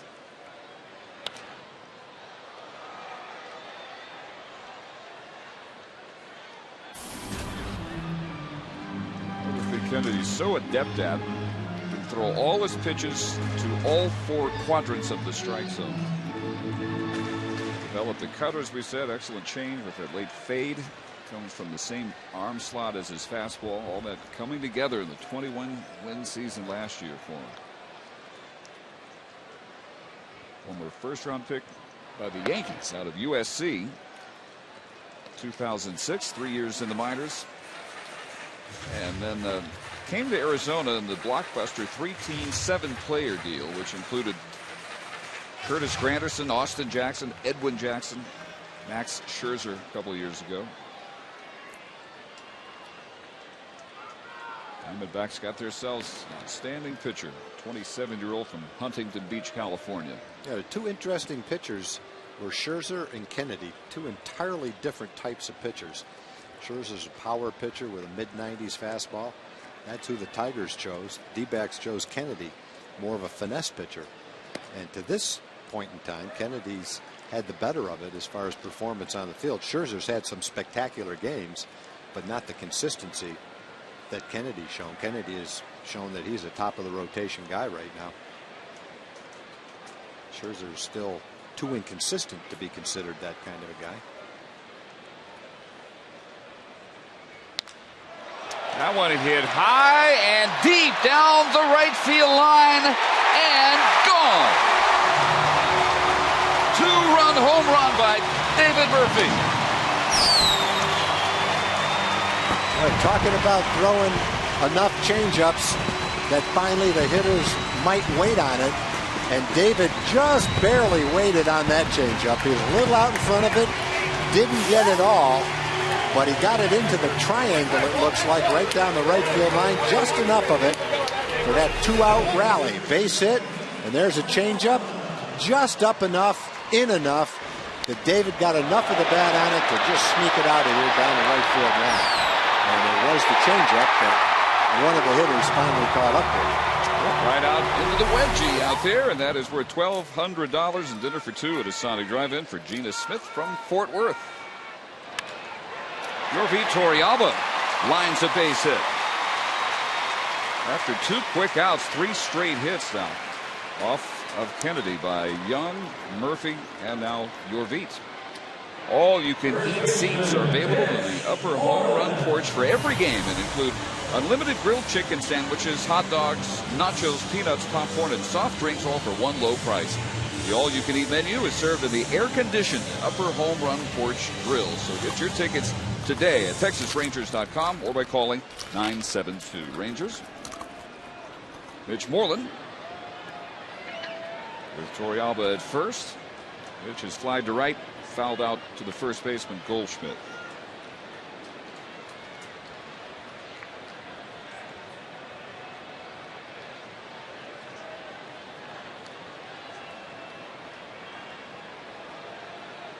"87 pitches from Kennedy, 59 strikes.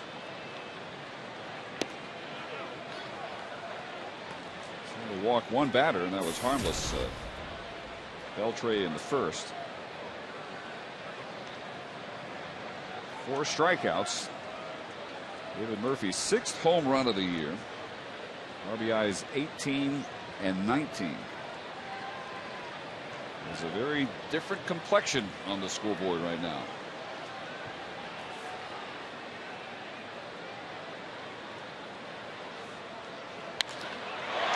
Center field.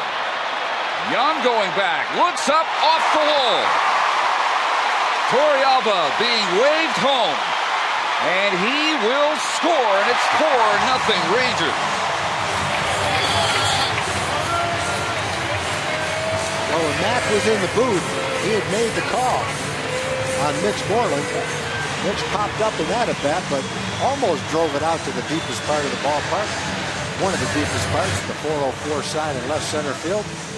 Mitch got a hold of that fastball and centered it, and Torrealba had to come all the way around. He's watching himself run the bases now. Ball out over the plate, driven 403 feet. Watch Torrealba chugging around third. Here he comes. Standing up. There'll be some smiles in the dugout right here. Biggest one from his skipper right there. Look at Elvis making fun of how he runs. Come on, he's a catcher. Hey, he scored from first. Sure did. RBI number 22 for Mitch Moreland. Torrey's in shape, too. He's not huffing and puffing like some of them are. He's energized. That is Brad Ziegler, former Oakland A right-hander, beginning to throw in their bullpen now as Kennedy has been touched up for 4 straight hits after 2 groundouts by Hamilton and Beltre started this inning. Craig Gentry has popped to first and grounded to third. 4 runs on 8 hits now for the Rangers, and half those hits in succession here in the bottom of the 6th. Young started it with the ground single through the hole on the right side, then the Murphy home run. Torrealba's single followed by Moreland's RBI double. Craig Gentry almost a 400 hitter as a starter this year. This little looper going to be trouble, and it falls off the mitt of Goldschmidt. Coming home, Mitch Moreland. Gentry makes it 5-0. 5 straight hits off one of the toughest pitchers to hit. All of them were hit hard until that one by Craig, but that was just as effective. That's the same RBI double in the paper that Moreland had. Mitch's went 406 feet. That went about 115 feet, but it counts the same. Goldschmidt pretty close to making a spectacular catch here, right off the heel of his mitt. RBI number 13 for Gentry. 5 straight 2-out hits, producing 4 runs. The 8th Ranger to bat in the inning. Now Kinsler, and he checks the swing on a foul ball.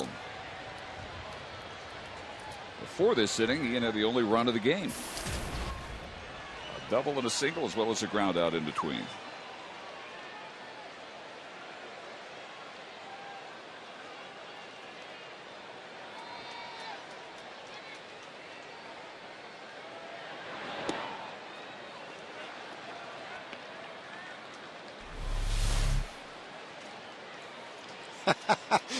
Most guys go in and show how they hit the ball. Torrey Alba's showing how he ran the bases.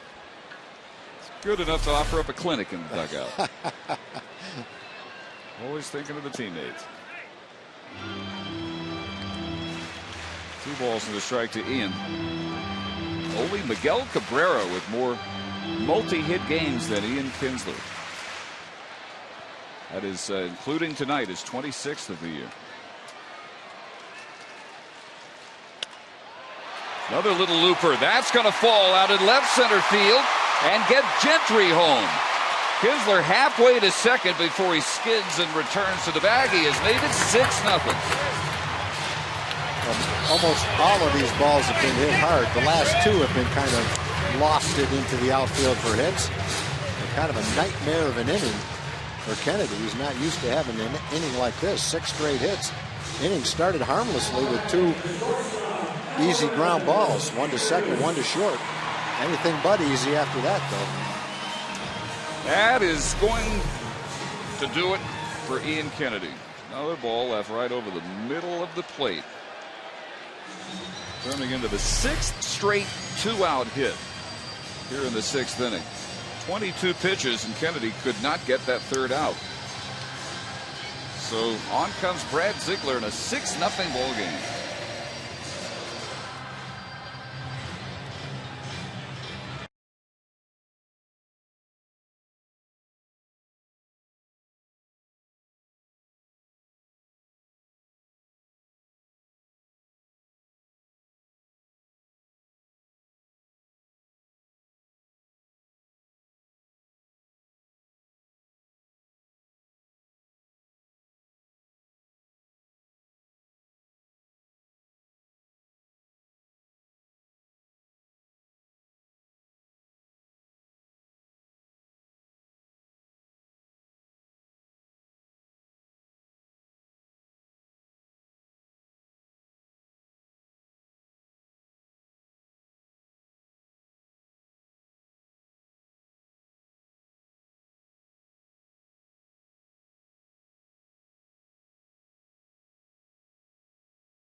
Sixth inning, and Dave and Tom, we have the Fox Sports Southwest Fan Express back at the ballpark tonight, back by popular demand, courtesy 1310 The Ticket. That's right, 1310 The Ticket.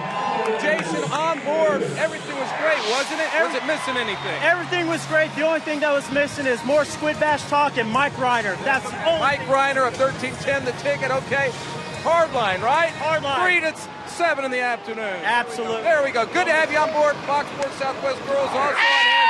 Ticket check. Having a good time, Dave. And the first pitch from Brad Ziegler to Elvis Andrus, the 9th Ranger to hit here in the 6th inning. Ziegler, a 32-year-old workhorse, already on for the 29th time this year. Came over at the trading deadline from the A's last year for Brandon Allen and Jordan Roberto. Ian Kennedy simply could not get the 3rd out. He started the inning with groundouts by Hamilton and Beltre. Left after giving up 6 consecutive hits.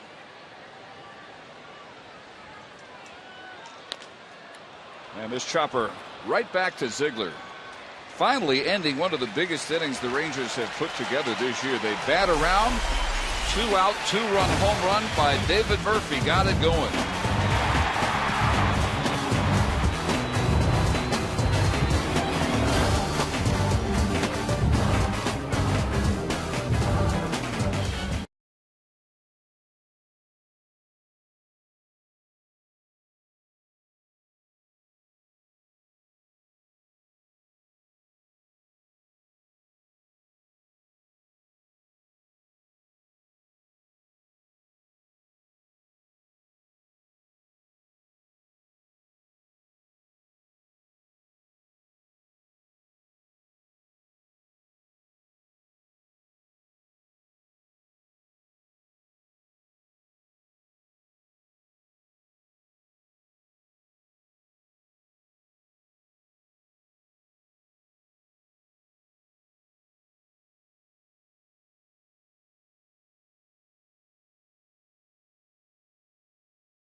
Your Texas Ford dealers. Want to break up with a vehicle that's breaking down? Then head to your Texas Ford dealer and grab the best in Texas. By AT&T, the nation's largest 4G network. AT&T, rethink possible. And by Jack in the Box. Right now, you can try Jack's Chipotle Chicken Club Combo for only $4.99 plus tax. Dave Barnett and Tom Grieve. Colby Lewis now with a 6-0 lead. It was 1-0 from the first inning on until the Rangers chase Ian Kennedy in the bottom half of the 6th. Top of the order, Gerardo Parra has twice grounded out to second base. And Tom, a note on Colby Lewis's night. He retired the first 16 batters. The most consecutive outs to begin a game by a Ranger pitcher since Kenny Rogers 2002 at Cleveland. Rogers that night perfect through 7. Colby tonight perfect through 5 1/3 before Aaron Hill lined a clean single to left field. Hill got the base hit, but he was quickly erased on a double play by Josh Bell. So Colby has faced the minimum amount. He has a pretty good pitch count too. He's only thrown 65 pitches now in the 7th inning. A few single-digit pitch counts, including the 6th. They needed only 6 pitches.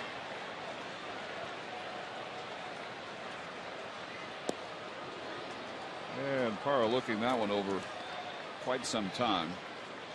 Works the count full.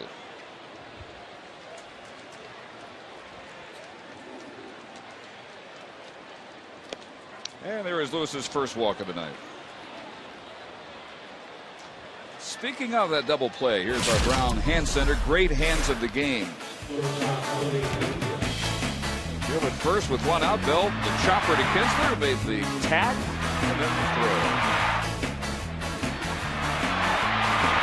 The reason you might as well run him down there is if you don't run him down and just throw it to first, he's going to get to second anyway. So if you run him down, tag him, and don't get the guy at first, you've still gotten the lead runner. The object and the goal of the base runner with that kind of a ball is not to let the man touch you. Try to avoid the tag and therefore maybe avoid the double play. Big play in this game. It was only a 1-0 lead at the time. Cut and a miss by Bloomquist, who was struck out and fouled out.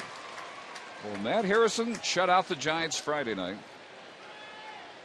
Sunday, Ogando, Ross Adams, and Nathan did the same, a combined 3-hitter. Colby Lewis working on the Rangers' third shutout in the last 4 games. We can keep it going.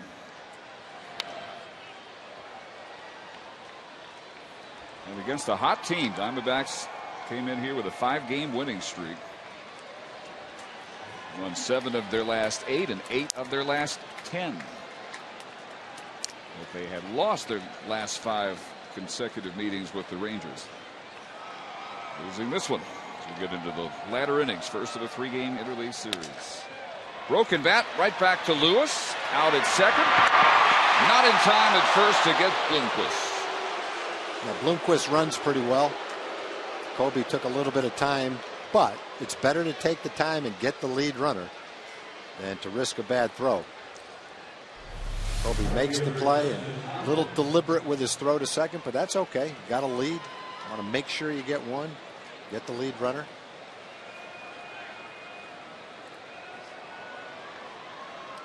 It's a close play, even slowed down like that. So Bloomquist on the fielder's choice at first with 1 out now.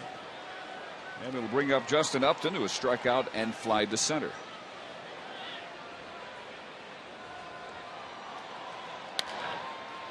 And he taps it off the end of the bat. Kinsler for out number 2. Join us at On the Border for dinner every Wednesday night through August 8th, and you can enter to win free Rangers tickets. Visit iloveontheborder.com for more details.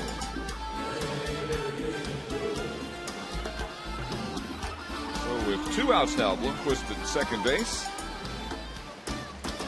Jason Kubel, co-National League Player of the Week, 0 for 2, a slide to center on a 3-0 pitch. Last time up, struck out. Kubel still 8 for his last 16 over a 5-game stretch. Big looping curve drops in for a strike.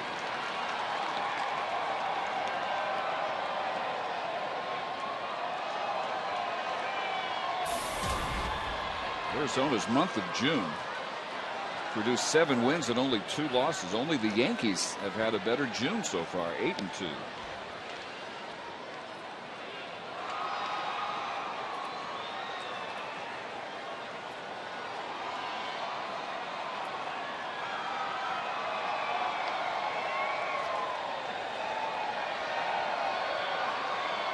And the Yankees winning in the bottom of the 8th tonight in Atlanta, 6-4.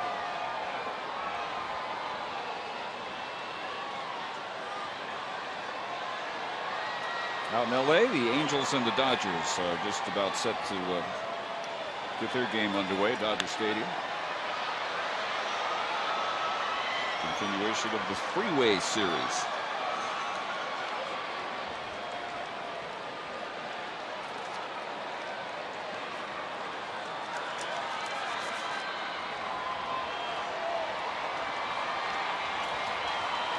That is a matchup of Jerome Williams and Aaron Harang. Angels Dodgers tonight.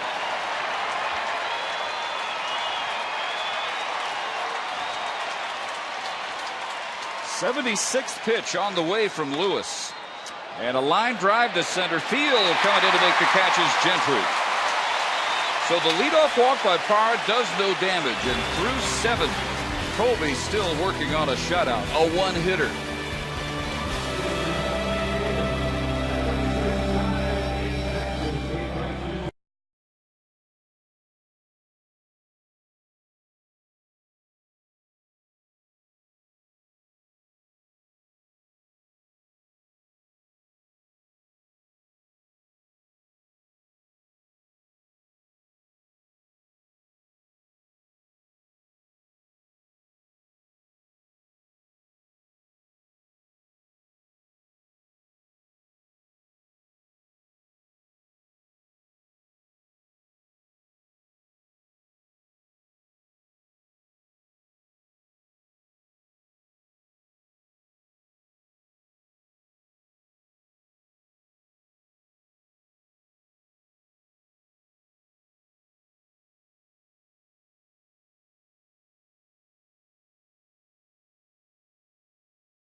RBI single for Ian. David Murphy, a 2-run homer, which keyed the Rangers' 5-run 6th inning. Also included RBI doubles by Moreland and Gentry. And an RBI single by Kinsler. Brought on Greg Ziegler, who got Andrews to bounce back to the mound. The Rangers batted around in the inning. Now Josh Hamilton, who has struck out twice and grounded to second.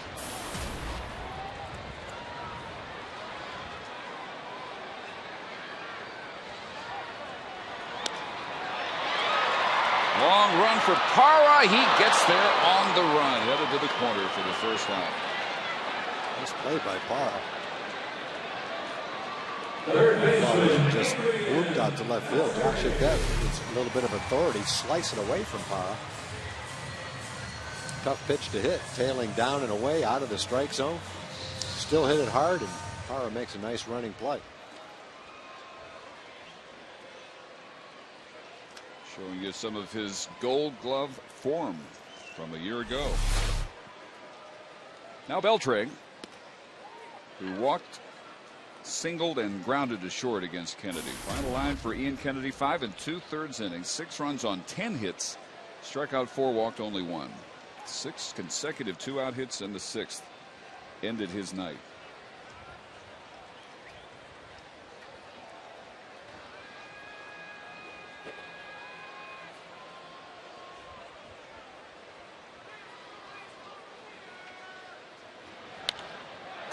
Base hit up the middle. 2-hit night for Beltre. And time for our AT&T U-verse reverse replay. Last visit to Arlington by the Diamondbacks, June 18, 2006. Michael Young, 5 for 5, including that home run off Enrique Gonzalez on Father's Day, 2006. A little bit different kind of crowds we're getting now than we had back then. Sparsely populated above the scoreboard in left field back then. Jam-packed every game now. Yeah, the Rangers were expecting somewhere 44,000 tonight. Yet to hear the official number, but yeah, that's a very different look out there these days. I don't think there's been an empty seat in that section all year. A lot of sections probably say that about this year. It was a great sight. Fun to feel the energy. Michael Young, probably the most outspoken Ranger in praising the crowds and letting Ranger fans know how much the players appreciate it. He thinks the crowds are this big, there is no more energetic atmosphere in baseball than what Rangers enjoy here at Rangers Ballpark. Yeah, that's a good point. Don't ever take for granted the support that you show in the stands during a game, as far as how the players appreciate it. They hear it, they feel it, and they like it. 0-2 pitch, bounced through the hole. Second straight single for Young. Beltre to second with 1 out.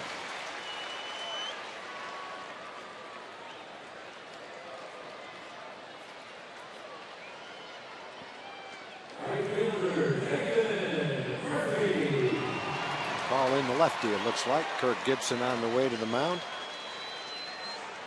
Mike Zagurski is the lefty. So Ziegler gone after 4 batters, retired the first 2, gave up singles to Beltre and Young. So on comes Zagurski. David Murphy due up.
Zagorski.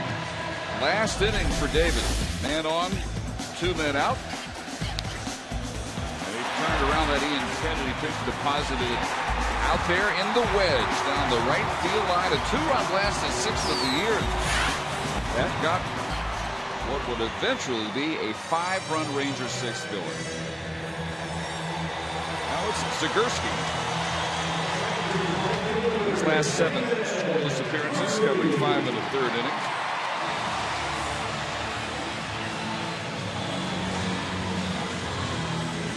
Zagorski with the Phillies, 07 through last year, made his Diamondbacks debut April 26th against Philadelphia, having just been called up from AAA Reno before the game. 2-hit night for David. He also singled his first time up.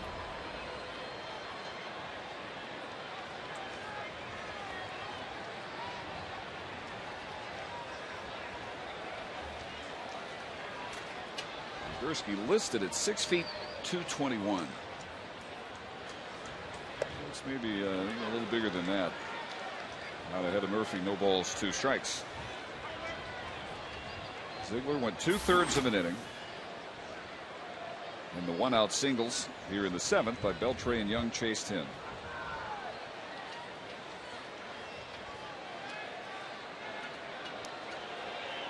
Beltre scrambling back plenty of time. Beltre played with Bloomquist in Seattle. That's why he's kidding around with him.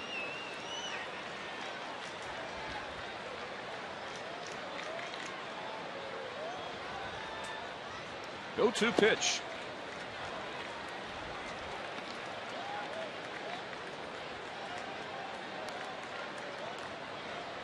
Three really solid performances in the last 4 games by the Rangers. They had the 2 shutout wins in San Francisco. Lewis working on another one tonight.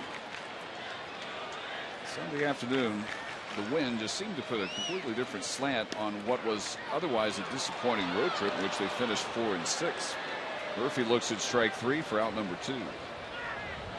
After the day off yesterday, Rangers have been able to carry over that level of quality in all the different phases.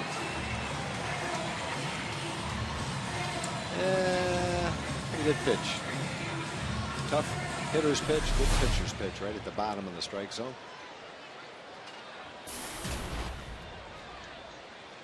So here's Torrealba, who was grounded out, struck out, and he followed Murphy's home run with a single. Then Moreland doubled him home. Gentry doubled Moreland home. Kinsler singled in Gentry and sent Ian Kennedy to the showers.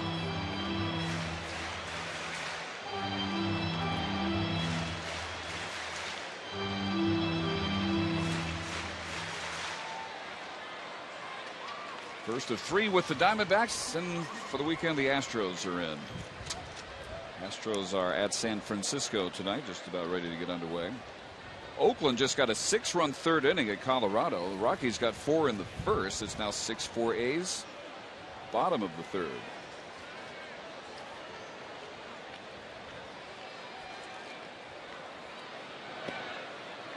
And the Mariners hosting San Diego out on the coast.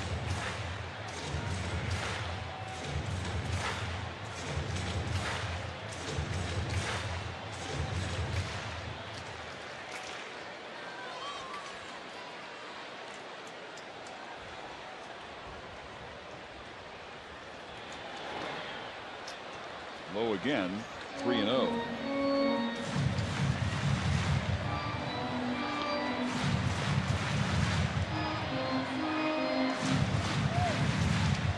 The pitchers duel going on in Kansas City now. The top of the 8th. Milwaukee won. Royals won. Zach Greinke on the mound back in Kansas City tonight.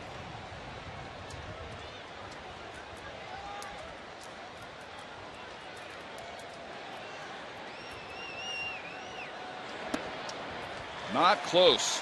4-pitch walk to Torrealba. So the bases are loaded with 2 outs for Mitch Moreland.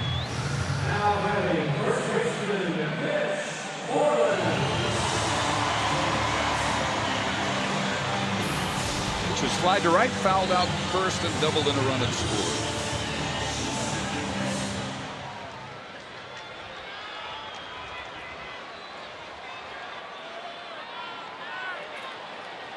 You've been watching the NBA Finals. Halftime, 54-47. Miami leading Oklahoma City. Welcome.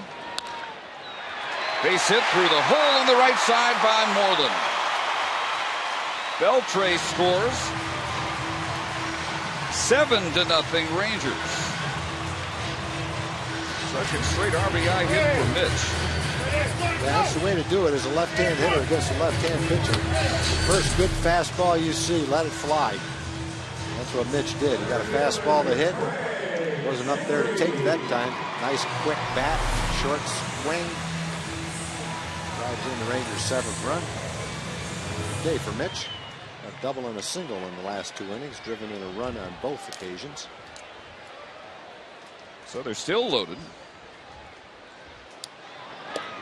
And Craig Gentry got an RBI double and a run scored in the 6th. 6th inning, really the story. Rangers led 1-0 until they got 5 runs on 6 hits, all after the first 2 batters were retired by Ian Kennedy. He did not make it out of the 6th inning. 5 2/3, charged with 6 of these runs. 10 of the 13 hits for the Rangers tonight. The other big story, Colby Lewis working on a 1-hitter through 7. He retired the first 16 batters he faced before Aaron Hill singled with 1 out in the 6th inning. Most consecutive batters retired to begin a game since Kenny Rogers. Perfect through 7 innings, 2002 at Cleveland.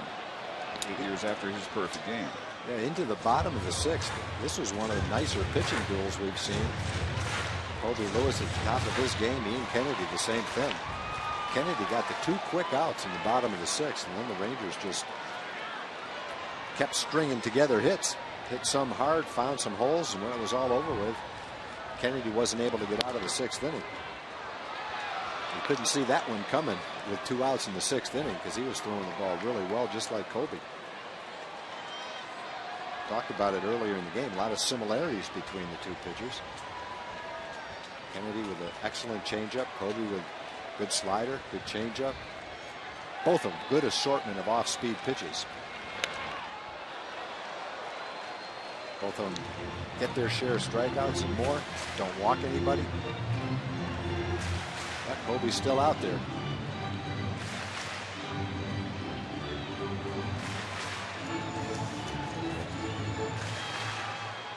Colby's given up a single and a walk, gotten a double play. Only 1 over the minimum batters faced so far. That one gets away. And Victor's saying it hit Gentry. But it brings home Michael Young, and it's 8-0.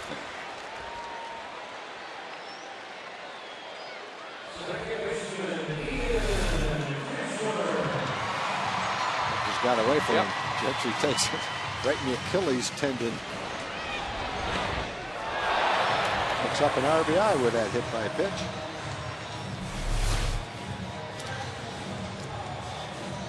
Gun a bit hit by a pitch. Good time to do it with the bases loaded. Yeah, no kidding. Pitching coach Charles Nagy discussing what Zerke needs to do now against Ian Kinsler.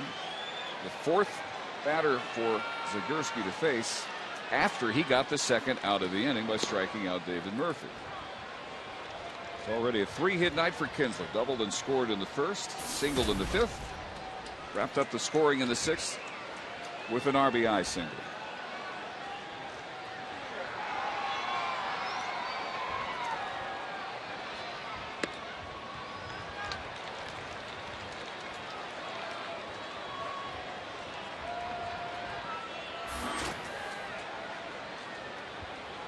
Both the runs this inning charged to Brad Ziegler in his 2/3 of an inning. Gave up 2 hits. Both come home. Zagurski having trouble finding the strike zone. 18 pitches, only 8 strikes so far.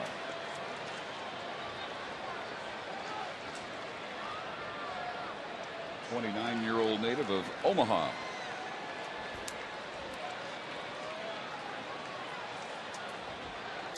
Last year up for 4 games with the Phillies, rest of the time at Lehigh Valley, where he made the International League mid-season All-Star team. Gets the call there on Kinsler, and it's 2-2. Ryan Shaw, preparing to be the 4th Arizona pitcher of the night. Maybe quickly if Zagorski can't get Kinsler here.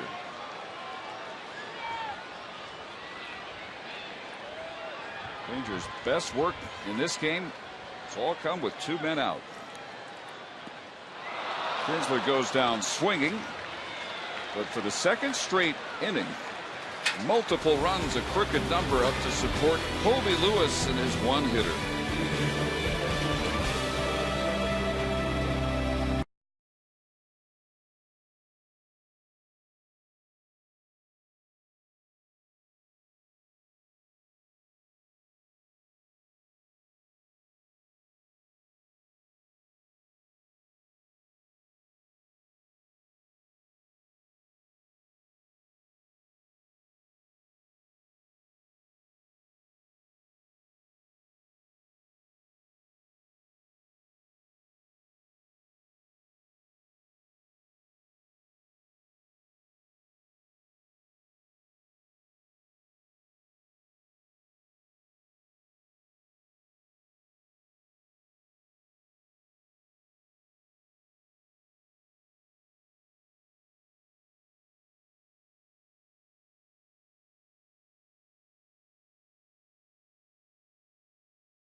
Complete game, but he lost it at Oakland 2-0. Even sharper so far tonight. Yeah, I can't say enough about the way Kobe's pitched tonight, but really how he's pitched the last 5 times he's gone out there. He's had an excellent fastball today. Not just the fastball, but especially the way he's located the fastball. That's what we should say, the location of his fastball. Just kept it away from the middle of the plate. The only bad pitches he's made, maybe 3 or 4. He's hung a slider a couple of times. One of them was a base hit, the only hit he's given up. But he's been at the top of his game. His last start was at Oakland. He gave up a couple of runs early, pitched a complete game. In Anaheim, he gave up a couple of earned runs, a couple of unearned runs, but a couple of earned runs in 6 2/3. He lost both of those games. The Rangers really didn't support him offensively, but they sure have today. He's gotten Goldschmidt. Called strike 3 and a liner to left, 0 for 2 tonight. And Goldschmidt with a career high 17-game hitting streak coming into this game. The longest active hitting streak in the National League. Right under that one. Carrying well out to left center field, and at the wall, Hamilton makes the catch. And let's check in with Jim Knox. All right, great catch right there by Josh Hamilton. Dave, time for the Progressive fan of the game. It has to be True Blue Ranger fan right here, kicking it up all game long. Show us a little bit of your get up. There you go, got the 6 shooters. Very nice. Progressive fan of the game. Here's the bag, here's the hat. Congratulations. Rangers fans, best day of my life. Woo, go Rangers! Oh, there we go, Dave. So hard to follow those acts. It is. Various fans of the game. We just like to see happy people. Another deep drive to the wall and gone. Yeah. Miguel Montero with right his there. 5th Blue man, home run. you blocked my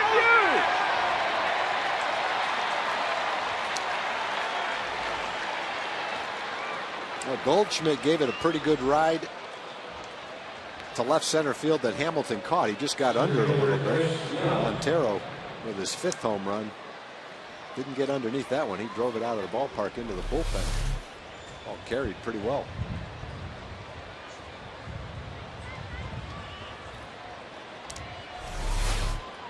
So gone now is the shutout. 7 1/3 shutout innings though by Lewis. Opposite field power. Wind has been changing directions all night. Knox was trying to get by the blue man to catch that ball. Wasn't very windy at all when the game started. It was blowing left to right. And now it's back in the usual direction, coming in from right center field, and the jet stream now may be a factor.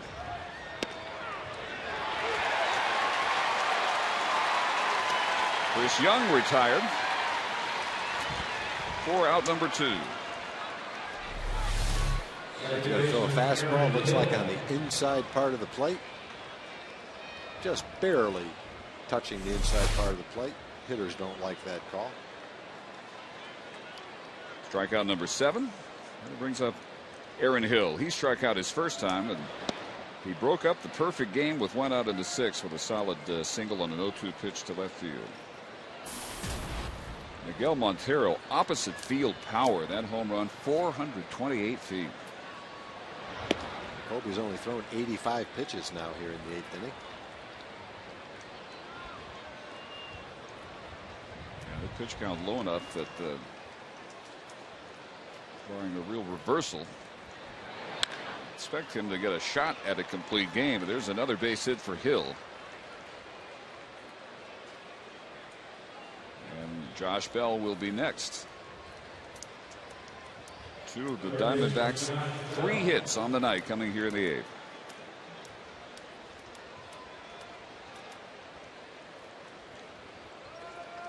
Josh Bell struck out his first time up, and then in the 6th grounded into a double play.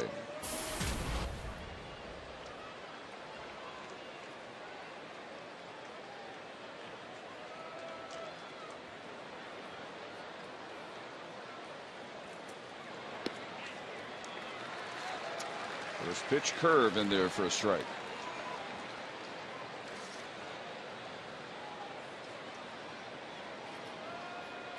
D-backs now with Craig Breslow warming up in their bullpen. Chopper on the right side, and Mitch Moreland will handle this one unassisted. So Lewis losing the shutout, but through 8, leading 8-1.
Wade Miley quietly putting together a terrific year, 7-2, ERA of about 2.5, and Matt Harrison coming off his Friday night shutout at San Francisco. So game 2 of this series should be a good one tomorrow night.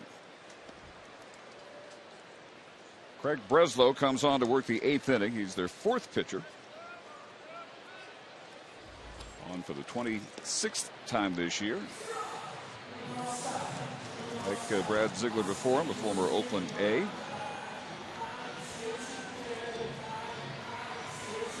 Bowman scoreless in 3 of his last 4 games. He's given up only 1 run in 14 innings so far on the road. 1-0. Road ERA is 0.64. And in the Ranger 8th, Andrews, Hamilton, and Beltre. Elvis 0 for 4. After going 9 for 40 on the road trip. First pitch is line fair and into the right field corner. Upton just now getting to it. Elvis thinking 3, and he will make it without a throw. A leadoff triple for Andrews. Elvis just continues to drive the ball the other way. He's hit a lot of outs to right field. And no one's going to catch the one that he just hit right down the right field line like that.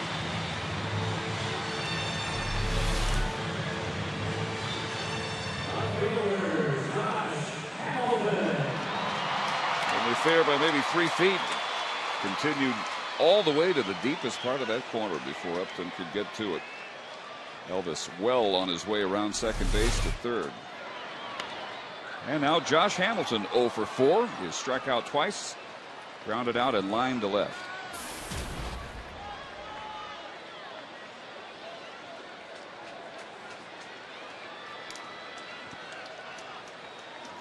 Tom, 8-1 game, the infield in.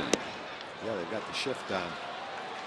Good situation for a hitter right here. You just dribble one through shortstop, you got a base hit and an RBI. Kirk Gibson saying, yeah, I know what the score is, but I'm trying to cut off the run right here. If we've got any chance to come back, I don't feel like we can give up any more runs.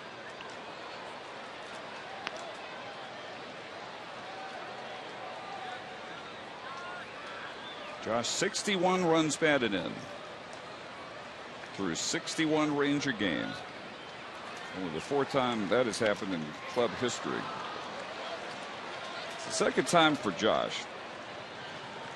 Juan Gonzalez, 98, had 77 RBIs through 61 games.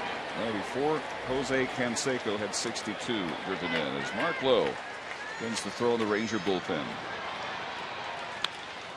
There it is. And a little tapper to the other side of the overshift. That's beating the shift. That's for all those balls you have stolen because the other team has a shift on. That's one you take right there.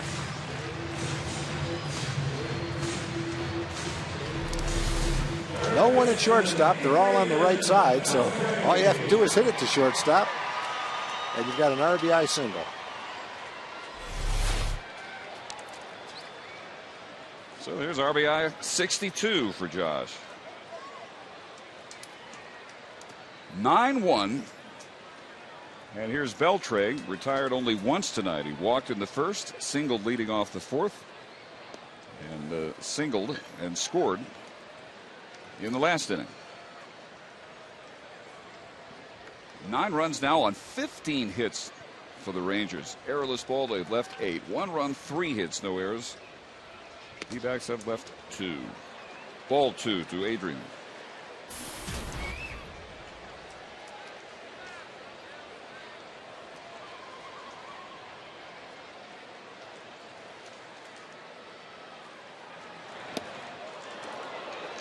We cut 2 balls and a strike. Adrian Beltre due to go on an RBI tear. He has driven in 2 runs his last 9 games. But if he hits tonight, strike at the knees, 2-2.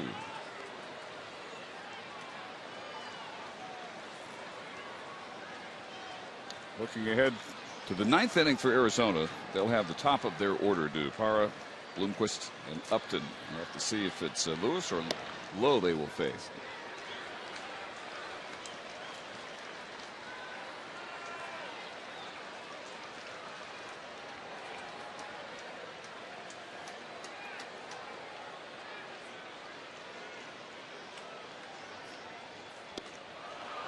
Beltre goes down swinging. Let's check in with Rick Renner. Got a great, awesome Rangers Live coming up after the game. We are going to have highlights of the Wizard Roy Oswalt in Frisco, the top 5 picks signed. We'll talk about them, plus Mark McLemore, which is always worth the price of admission, guys. Always. Absolutely right. Michael Young hoping for his 3rd straight hit after he grounded out and struck out his first 2 trips. You know, Dave, I don't want to say anything, but remember when Mac was here? He was kind of feeling it. Yeah. Well, he was feeling it. It just came a little bit late because after he left, 5 runs, 2 runs, 1 run, 8 runs scored after Mac left. So I got to give him a little bit of the credit. He had the feeling. I'll call him the catalyst for it. Yeah, he's just at that higher wavelength. Yeah, he was ahead of his time. Yeah, you know, he made the call on Mitch 1 batter too soon, even though Mitch didn't hit a home run. He came close. But Mac had the right idea tonight. Rangers exploding with 5 in the 6th, 2 in the 7th, so far 1 here in the 8th. And it was 1-0 into the bottom of the 6th. I think when Mac looks back on this game later on in the season, he may look at this game as the turning point for his season. For his season? Yeah, for his season. The day he came into the booth and stepped up to the plate, made a couple of good calls. Well, he was overdue. He's been very hard on himself, leading a lot of our 5th inning visits without producing any offense. He's really taken that personally. Well, I think he's going to be okay.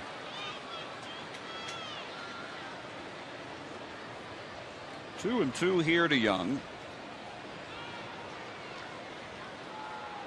1 out. Hamilton at first. 1 run already in.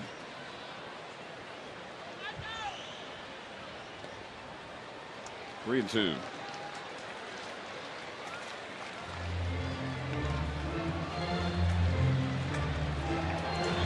Right. Mac. You want Mac to know what a great game you've had tonight, Mac. Oh, he knows it. I don't want him to get, you know, cocky or anything, though. He still has to stay humble. Driven foul, and Fan had a glove. Thank goodness that ball was ripped into the suites. Rangers Ballpark suite rentals are the perfect business solution for hosting clients or employees, and suites can turn a game with family and friends into a special occasion. For your group of 10 to 200, watch a Rangers game in style. Visit TexasRangers.com/suites or call 972-RANGERS. Might have been low. Upton racing toward the line, and he makes the catch for the 2nd out. You know, there's a couple of interesting notes, Dave. I know you're well aware of them yourself. On Breslow. Breslow was named the smartest man in baseball by the Wall Street Journal in 2009. He graduated from Yale with a degrees in molecular biophysics and biochemistry. He might be in a league by himself for that honor. Those are rare credentials in a major league clubhouse. Yeah, there's a lot of smart guys in baseball. You know, and like any profession, there's a lot of smart guys. There's some not so smart guys. But not many have 2 degrees from Yale, that's for sure. But I think you could go to almost any business and not find someone with a degree from Yale in those 2 subjects. Molecular biophysics, I don't even know what that is, and biochemistry. He might be handy for the trainers. If they're ever kind of stumped on what's going on with one of his teammates, he can maybe lend some of that hard-earned Yale know-how. Mm-hmm.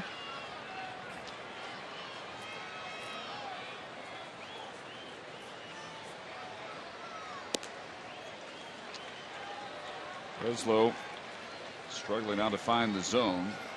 Already thrown 23 pitches. And just up from the minors is Michael Kirkland, who has replaced Mark Lowe throwing in the bullpen. Murphy held up, says Marty Foster.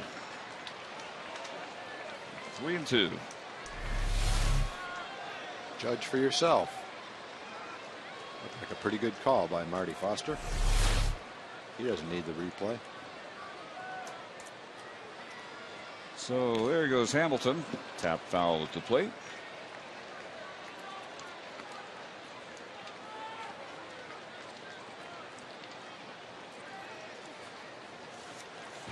Angels and the Dodgers scoreless in the first. Angels now batting in the top half of the second in that game.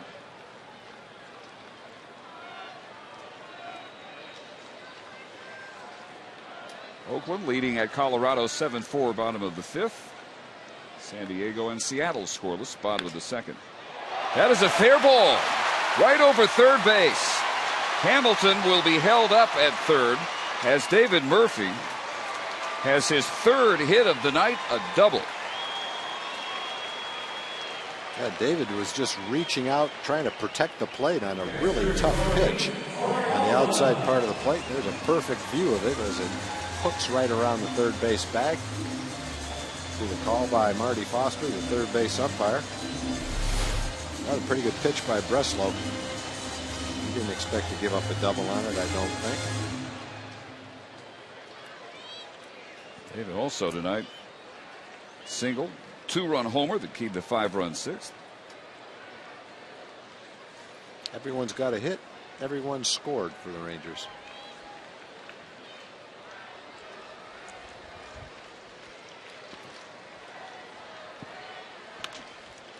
Hamilton hasn't scored yet. Take that back. Thanks, Dave.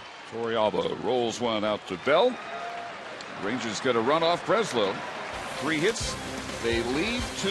Colby Lewis will go out looking for a complete game.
By your Texas Ford dealer.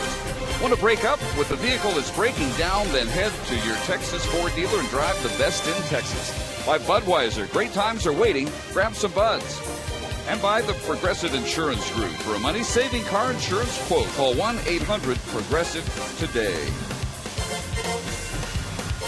Colby Lewis out in search of his second straight complete game. He has enjoyed this a lot more than last outing when he had the 8-inning complete game, the hard luck 2-0 loss at Oakland. Rangers' first shutout of the year. But he's at only 88 pitches through 8 innings. And he's got the top of the order, beginning with Gerardo Parra, who was twice grounded out and walked. The only walk issued by Lewis tonight. Against 7 strikeouts. Now, even with the off day yesterday, the Rangers still used the bullpen quite a bit in their last game in San Francisco. And Ogando had to come out after the 3rd inning, so a complete game by Colby would be a welcome sight for the bullpen.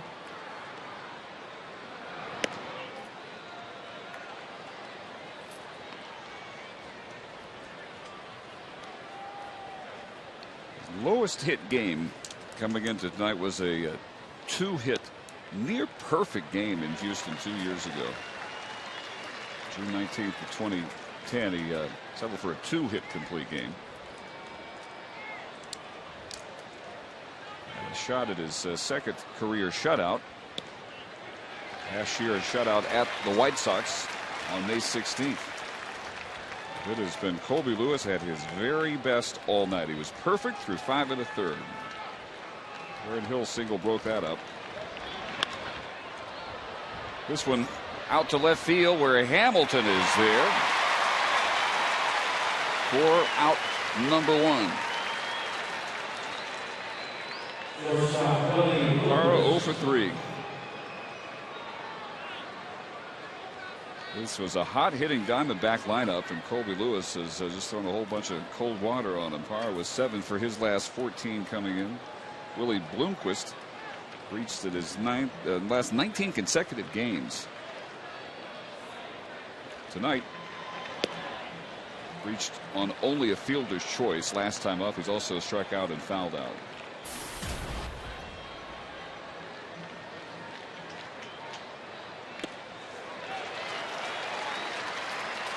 And 1 ball and 1 strike.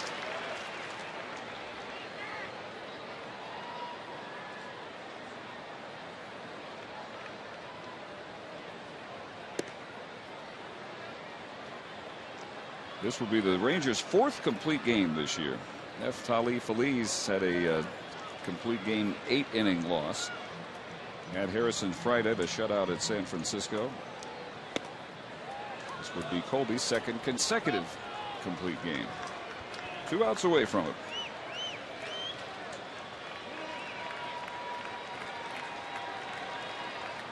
Started this season so on top of his game. Line drive. Chased down on the hop, and then Hamilton slips, and that will allow Bloomquist to take second base.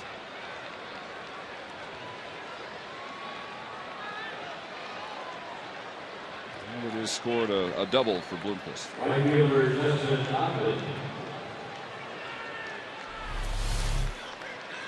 Well hit ball by Bloomquist. Fastball in.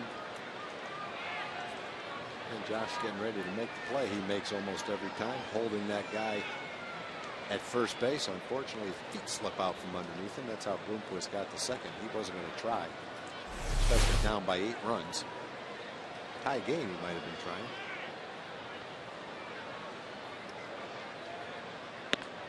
So here's Upton, who was struck out, fly to center, and grounded to second.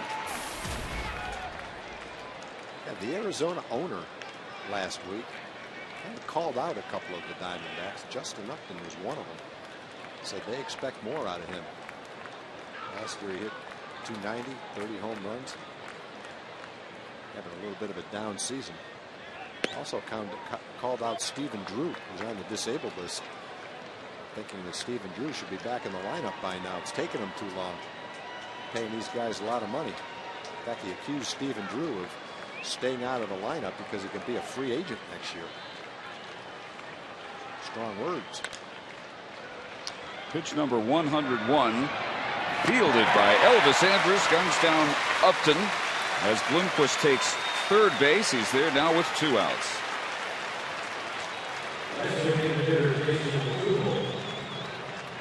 And the former Mariner teammates again renewing their acquaintances out there. Bloomquist and Beltre.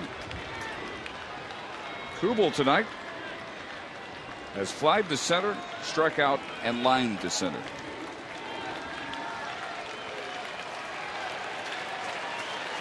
.101 pitches, 68 strikes, only 33 balls for Colby Lewis tonight. He has walked only 1 and has allowed now 4 hits. And he's got 39,140 rising to their feet, trying to help him through this 3rd out in the 9th at his 2nd straight complete game.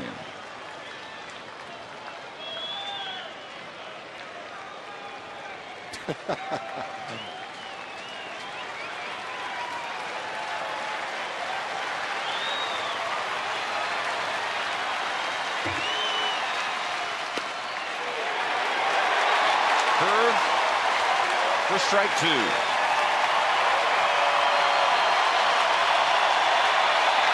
Now he really hears the appreciation.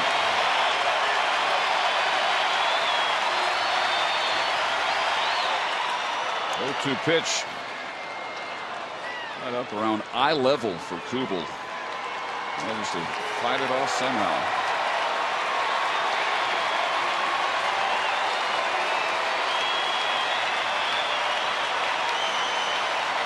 I think if you ask Kobe after the game, the one thing that made him the maddest this game, not that there was a lot, might have been the one walk that he had.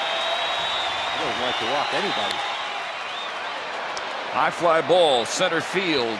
Gentry for the final out of a gem for Kobe Lewis, a 9-1 Ranger victory in which he looked every bit the #1 starter on this Ranger staff. That was a great way to get the home stand started the right way. An outstanding pitching effort, and then a nice offensive effort. 9 runs, 16 hits. The Rangers really struggled in the 10 games on the road trip to hit the ball the way they're capable of. Had a little bit here and a little bit there, but tonight it was everything combined. Defense, hitting, and great job by Kobe Lewis. Complete game. Second complete game in a row for Kobe. Took him only 105 pitches, 72 were strikes. 1 run on 4 hits, 1 walk, struck out 7. Improves his record to 5-5 on the year. And improves the Rangers to 36-26. And pending the outcome at Dodger Stadium, we'll see if they wake up with a 3.5 game lead over the Angels. Turns out the only run Lewis would need happened in the first. He got a lot more after that. Let's go down to Jim Knox. All right, thanks, Dave. Here he is, Kobe Lewis. You were dealing tonight. At one time retired 16 straight batters. You were also cooled off a very hot Diamondback team. Can you pinpoint the reason why? Actually, I got away some pitches early, and I don't know, I hung a slider there to, what was it, that broke it up, I think, Hill, I think so. But, yeah, I felt like I located a lot of good pitches, and I had a good time tonight. I talk about it one time, as I mentioned, 16 straight batters. You lost a no-hitter in the 6th.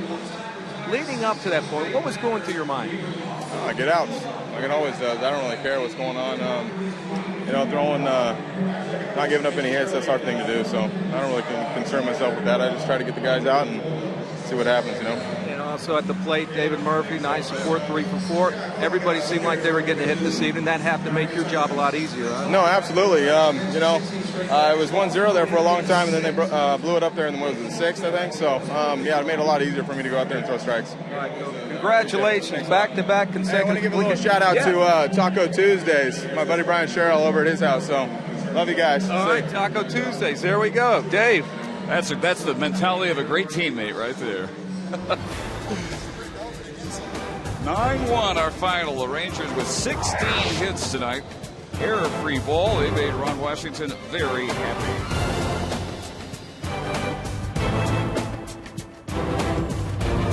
Stay with us. Rangers Live straight ahead.